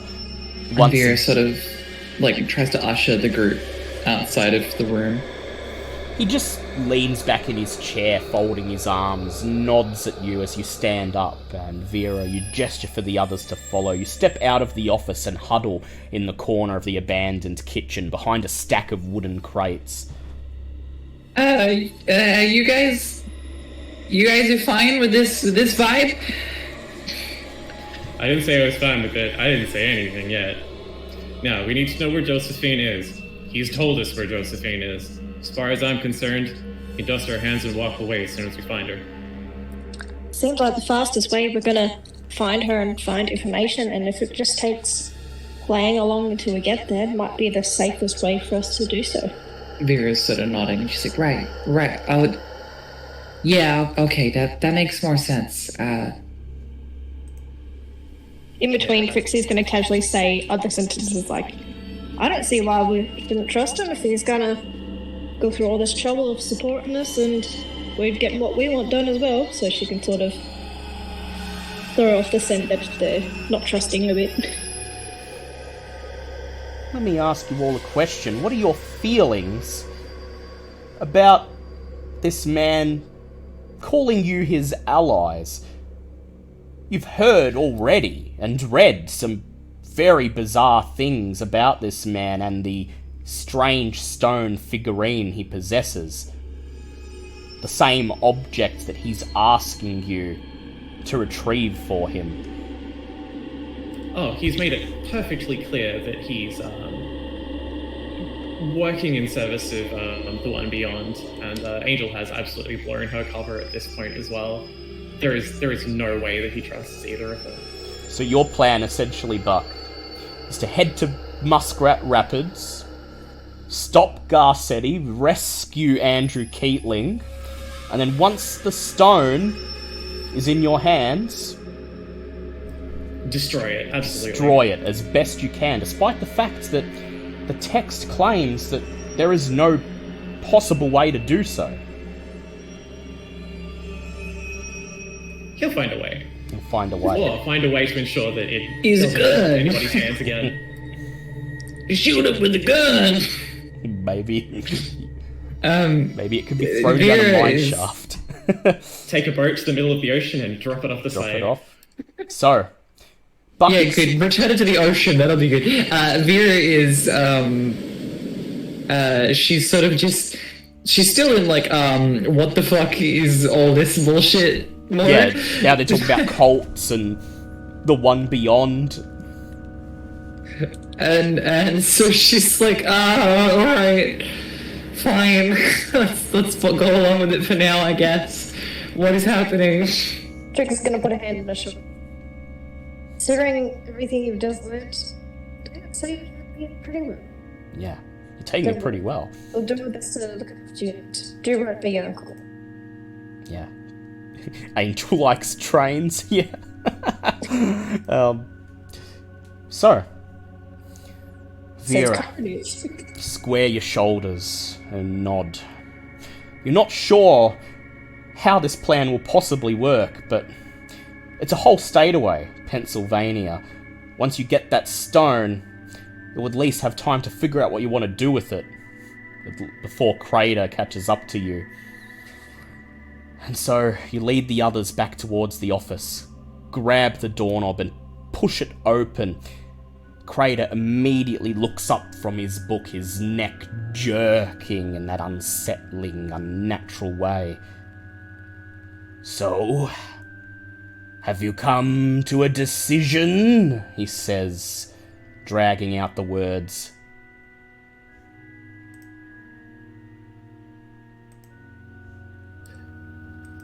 I read it in a book once. We are pleased to acquiesce to your request. Lovely. I like a cultured man, he says. Good. I'll have $10,000 ready when you return with the stone. Remember, once you have it, it will be returned to me. Do not think of double-crossing me. Actually, I have a question. Go ahead. is there anything we should specifically not do to this stone? Like, if it's special and it has some kind of powers, do we not put it in running water or expose it to sunlight, anything like that? Powers? No, no one said anything about powers. It's a harmless family heirloom. Right, of course. So if we don't rub it like Ginny's lamp, dip it into some sort of acid, we should be fine. Just treat it like any other heirloom. Just try to take care of it. Now, Easy enough. he says, I will ask each of you to seal our agreement with a handshake if it's not too much trouble. Don't see why it'd be any trouble. Trixie's gonna put out a hand and do the... Try and do the finger twist. Miss The Fellowfew, a pleasure to make your acquaintance. He shakes your hand.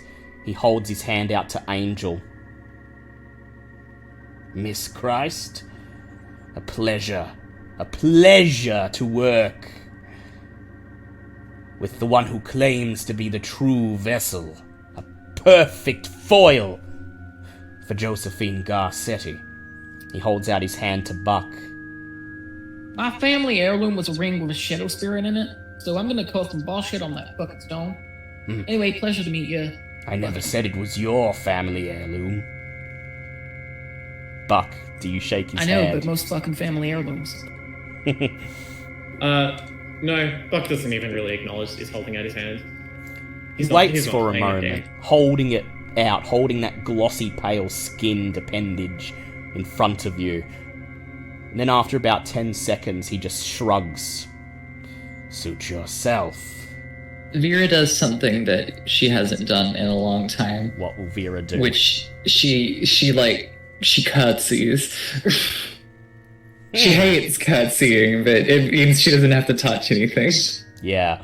He withdraws his hand, and as he's about to hold it out to Vera, she steps forwards and she curtsies. And this seems to take him by surprise. Gracious. Humble. I like that. It's not often you see a plucky girl these days.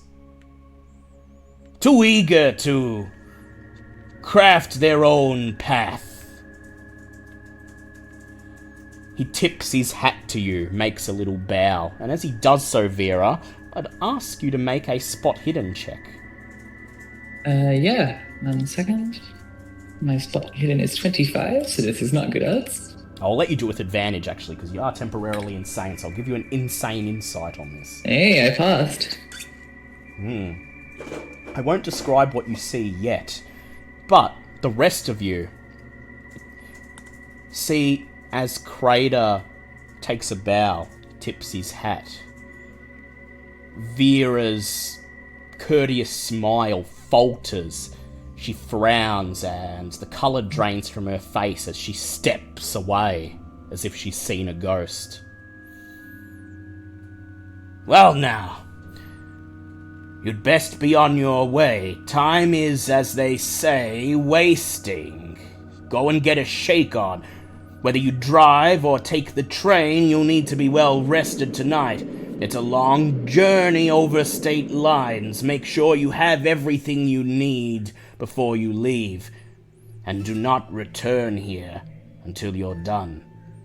He raises a pale hand, makes a gesture in the air, and then the office door opens. The blonde-haired bartender stands in the doorway. Once again, he raises the hem of his shirt, revealing the sawn-off shotgun, and then gestures for you to follow him. Come on, time to go.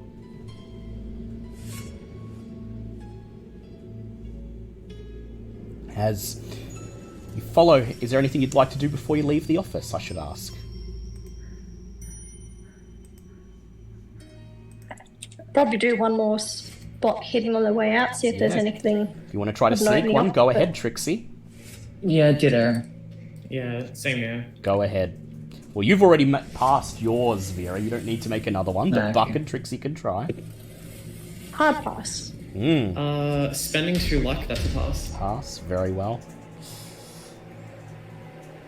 As You turn to look at him one last time. He stands up from his desk, nods his head as he watches you go, and his body is illuminated for one brief moment in the flickering light of the desk lamp and the light from the abandoned kitchen pouring in through the doorway. Buck, you notice the look on Vera's face, this look of utter shock and disgust. And you're about to ask what she saw, and then you see Trixie snatching a glance at Crater. You follow her gaze, and you stop yourself from letting your jaw drop open as the bartender leads you out of the office, through the abandoned kitchen, across the L-shaped area of the bar, and as the bouncer on the other side of the metal doors wrenches them open and greets you as you step out once again into the windy, salty night air of Boston Harbor. You exchange horrified glances with each other. For what you saw in that brief moment is like nothing ever seen on Earth. Crater's skin was the shiny, off-white carapace of an insect. His chest and back were banded with rib-like strips of chitin, with deeply shadowed depressions between. Folded tightly against his sides, you could see 4 extra appendages, much like jointed whips, ending in sharp, bony hooks, and high on his back, 2 small projections wrapped over his shoulders, the stumps of wide, membranous wings. You can't imagine what his face looked like. That glossy, expressionless thing was a mask concealing the horror that lies underneath. I will ask Buck, Trixie, and Vera to please make sand checks for me. This is gonna go badly. Oh, that's a fail, huh? Yeah, that's a fail. That's a pass. I've seen a few insects in my time. You sure have. So Trixie, you've been out getting back to nature the last few weeks. You've seen a lot of insects, a lot of particularly large insects. And so you're only losing 1d3 sand, but the other 2 of you, that's 1d6. Oh, good. This could go really well. Is it 1d3 or 1d4? 1d3. So just roll a d6. And 1, 2, 3. Oh, just 2. 2, yep. I can deal with that. I'm 35 now. Buck, you also got 2. How'd you go, Trixie? 2. 2 for everyone.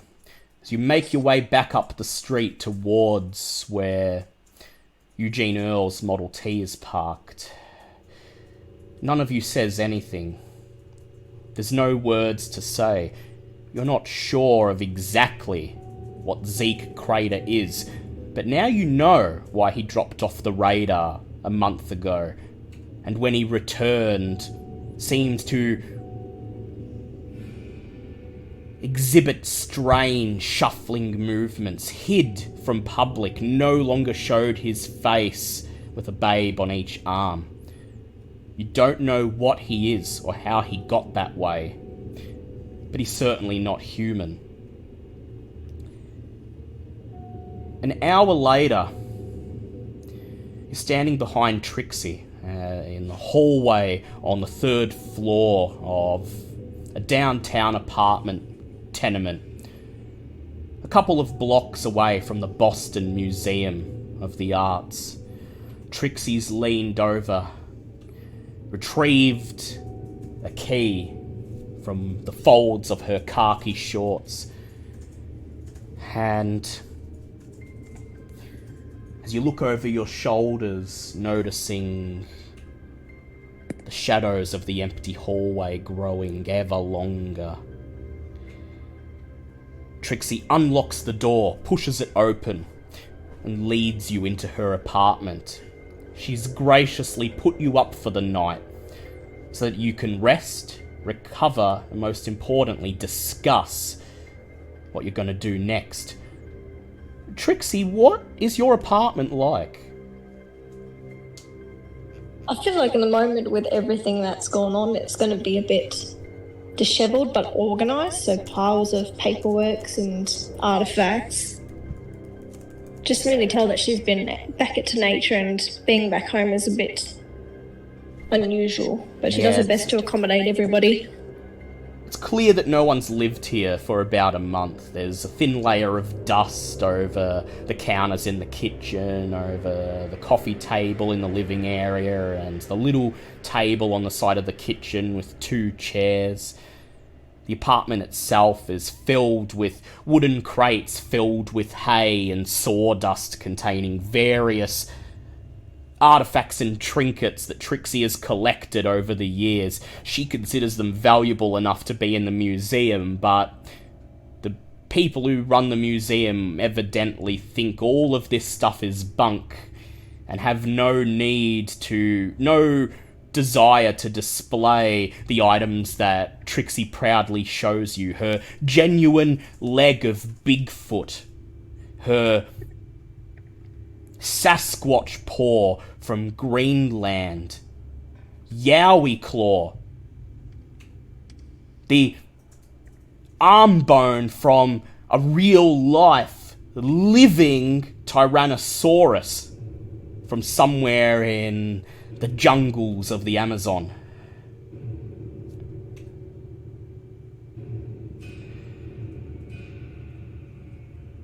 One day there'll be appreciation for all these other strange and wonderful things, but till then, they'll just have to stay here with me. Cluttering up your apartment. Trixie makes her way over to the kitchenette. She turns on the light and pulls out 4 mugs from a cupboard, begins to pour cups of tea for everyone. And then, feeling the full weight of what you've seen this night, and the realization of what exactly you're just about to do setting over you, you sink into the seats around the kitchen table as Trixie passes you each a cup. It'll calm the nerves, she says. It doesn't really.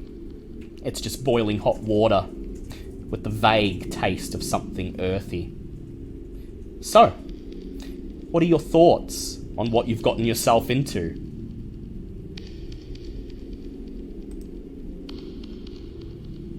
We should make a plan of getting there and should be prepping. Yeah. You decide to leave tomorrow. First thing in the morning, if possible. The train timetable that Trixie is able to produce tells you that the next train to Pittsburgh and then onwards to Muskrat Rapids leaves at 4 p.m. the following day. The trip takes just over 14 hours, meaning you should arrive just after 7 a.m. the next day.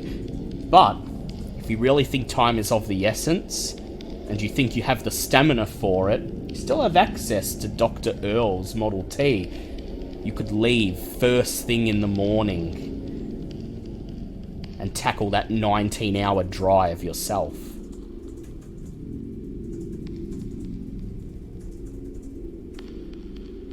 Who's the best driver? That's an important question. Yeah. Yeah, that's true. I don't think any of you have any drive skill above the base. I know that Chambers did, but... Let me see what I've got. Yeah, just 20. Yeah, 20. Just base for me as well. 20. Train it is, I guess. Train it is. I feel like that won't go smoothly, that 19-hour drive. So. Oh no, it won't be 19 hours with a rating of 20. Yeah. So, train it is then? Train it so. in. Yeah. Buck will pack some extra whiskey. Yeah. Whiskey. Buck just uncaps his flask, pours whiskey into the tea, and takes a sip. Train it is, then. Don't think that piece of junk could hold out on the way to Pennsylvania anyway. But this is the 1920s. Traveling by train, especially overnight. Sorry, I thought Buck said that first. Buck just becomes genre savvy. Sorry, go on. Sorry. No, I'm working on my alt impression. But this is the 1920s. Traveling by train, especially overnight, is a luxury. It's not cheap. I'm gonna have to ask someone to roll their credit rating to see if you're actually able to secure tickets. Or at least secure tickets in time. So how do we roll for that? So just roll it as if it's a skill. Oh, right, it's on the board. Yeah. Oh, there we go. I passed. What was the roll? Sorry. Credit Credit rating. rating. Oh yeah. Did you roll it That's and a pass, pass. Trixie? I passed with a third. I needed a 30, got a 30. Does that count? Ah, well there you go, yeah. You don't need to... So, Trixie... Buck passed as well. Yeah, Buck passed failed. as well. So you may as well go ahead, Vera, and do it. Nah, I failed. Fail. Okay, 2 passes, that's fine. So, It isn't cool. It makes sense. Trixie, you've had to travel by train before. You've had to go interstate several times to chase up leads for the museum, purchase artwork, interview potential residents for the museum's arts programs. You're no stranger to catching the train, and you have a guy, a worker on the railroad, and he's a friend of yours, and he said to you, anytime you get in touch with him, he can get your passage booked. Doesn't matter if the tickets are already sold out. If you've got the money, he'll get you on that train. So you excuse yourself from the others, leave the apartment for a few moments. And while you're gone, the others sit around the table, contemplating their tea, their boiling water in silence. 15 to 20 minutes later, Trixie returns, a broad smile on her face. She went down to the lobby, made a phone call to her friends at the railroad, and you've all been booked passage on that train leaving at 4 p.m. the next day. The journey to Muskrat Rapids is ready, set in concrete, and that means so are your destinies. You have a feeling that what awaits you is perhaps the worst thing you've faced yet. As you look up at the clock, see that it's 11 p.m. and bid each other good night as Trixie heads into her master bedroom and the rest of you make yourselves comfortable in the guest room, on the sofa, in the lounge room, on a pile of blankets on the floor at the edge of the kitchenette. As you start to drift off to sleep, you're haunted by an overwhelming sense of foreboding. Trixie would have been courteous enough to cover all her creepy things for you beforehand. Yeah, it's so you not don't that- wake up and see like an African tribal mask like glaring at you from a box. And you hope that if Buck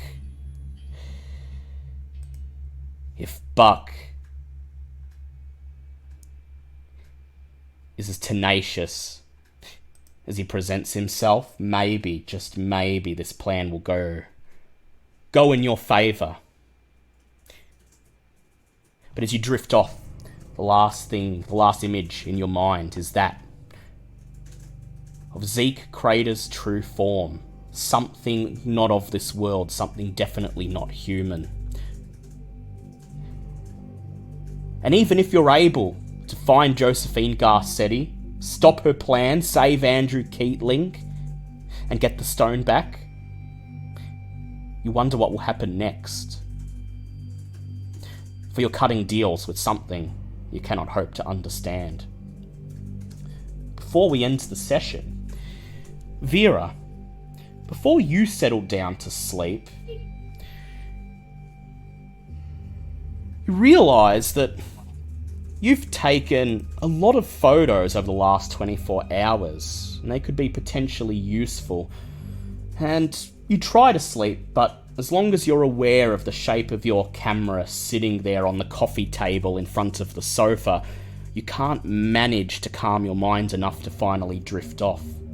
So you stand up, grab your camera, and fumble around in your handbag, retrieving the bottles of developing fluid that you carry everywhere with you, along with all of the maintenance supplies for your camera.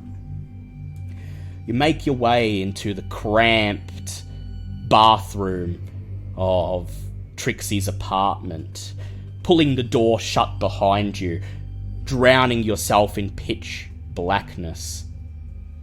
You fill the basin in her bathroom with water and developing liquid and get to work. This is not a dark room, but you've developed photos in your dorm at the Miskatonic several times. You should be able to manage it.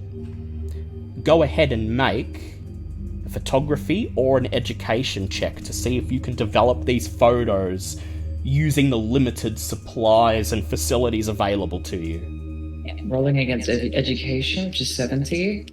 It's a pass. Pass.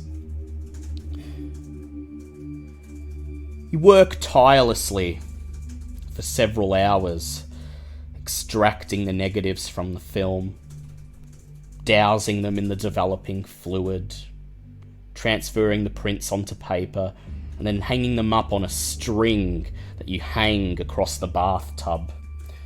You work until 3 or 4 in the morning, so long that eventually the bathroom starts to light up, illuminated by the stale grey light of the rising sun. The cracked, dusty, dirtied tiles on the wall and floor match the colour of the prints developing on the pieces of paper. You take them off the string, lay them out on the bathroom counter, and check your handiwork. And you smile. Of the 3 pictures that were painted by Josephine Garcetti in Andrew Keatling's room, one of them is incredibly blurry. The framing is completely off. That photo's useless.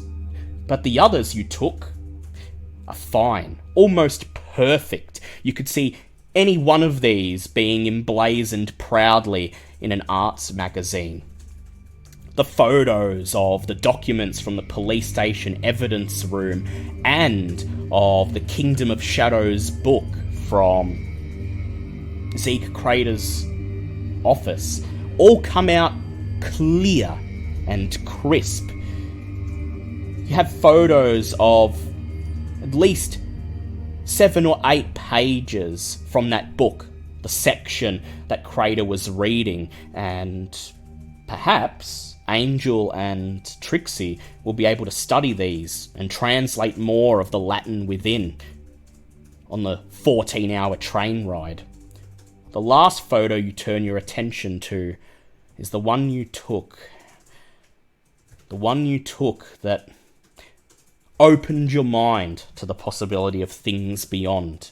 The photo you took of that man or monster or creature, whatever it was, standing silently, motionlessly watching in the haze of the streetlight. And as you lift it up and bring it to your face, you gasp. It's not a picture of a monster at all. You see Andrew Keatling's face staring back at you. His handsome features and short blonde hair dishevelled.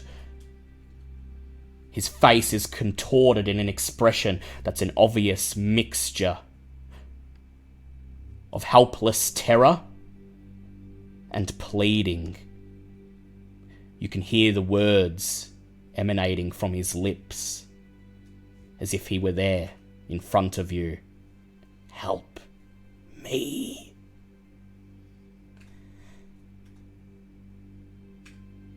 And that's where we'll end this. Go ahead. No, I just said, geez. Yeah. And that's where we'll end the session. So, Vera, you managed to get out of all the photos you took, at least 5 of them ended up being useful, so you get a reward for that. You can choose to either regain 5 sanity or 5 luck. Either way, you've got evidence that all of this is real, that it's not just in your mind. And even though you're still terribly traumatized after the events of the last 24 hours, there's a strange sense of triumph there in the back of your mind. You can't help smiling as you gather the photos up into a stack. This could be your scoop. This could be your greatest story. You could win a Pulitzer before your career even begins.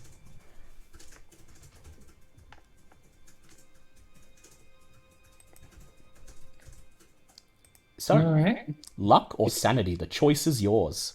I feel like sanity is the best choice, right? Yeah. It's lower for starters. Yeah, so go ahead. Add 5 sanity to your total. Okay, we're back up to 40. Yeah. And that concludes our session. A short one, but we don't mind. That was the perfect length for tonight. I am dead. Yeah, definitely.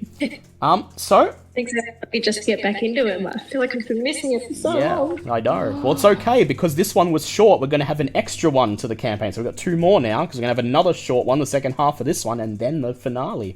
So, you each get 1 skill boost. So that's pick any skill and add 1d6 to it.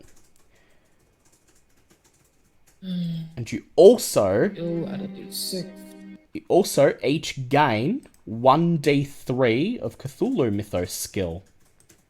I'm gonna go with black. That's a 6. 6%. And thus concludes part 2.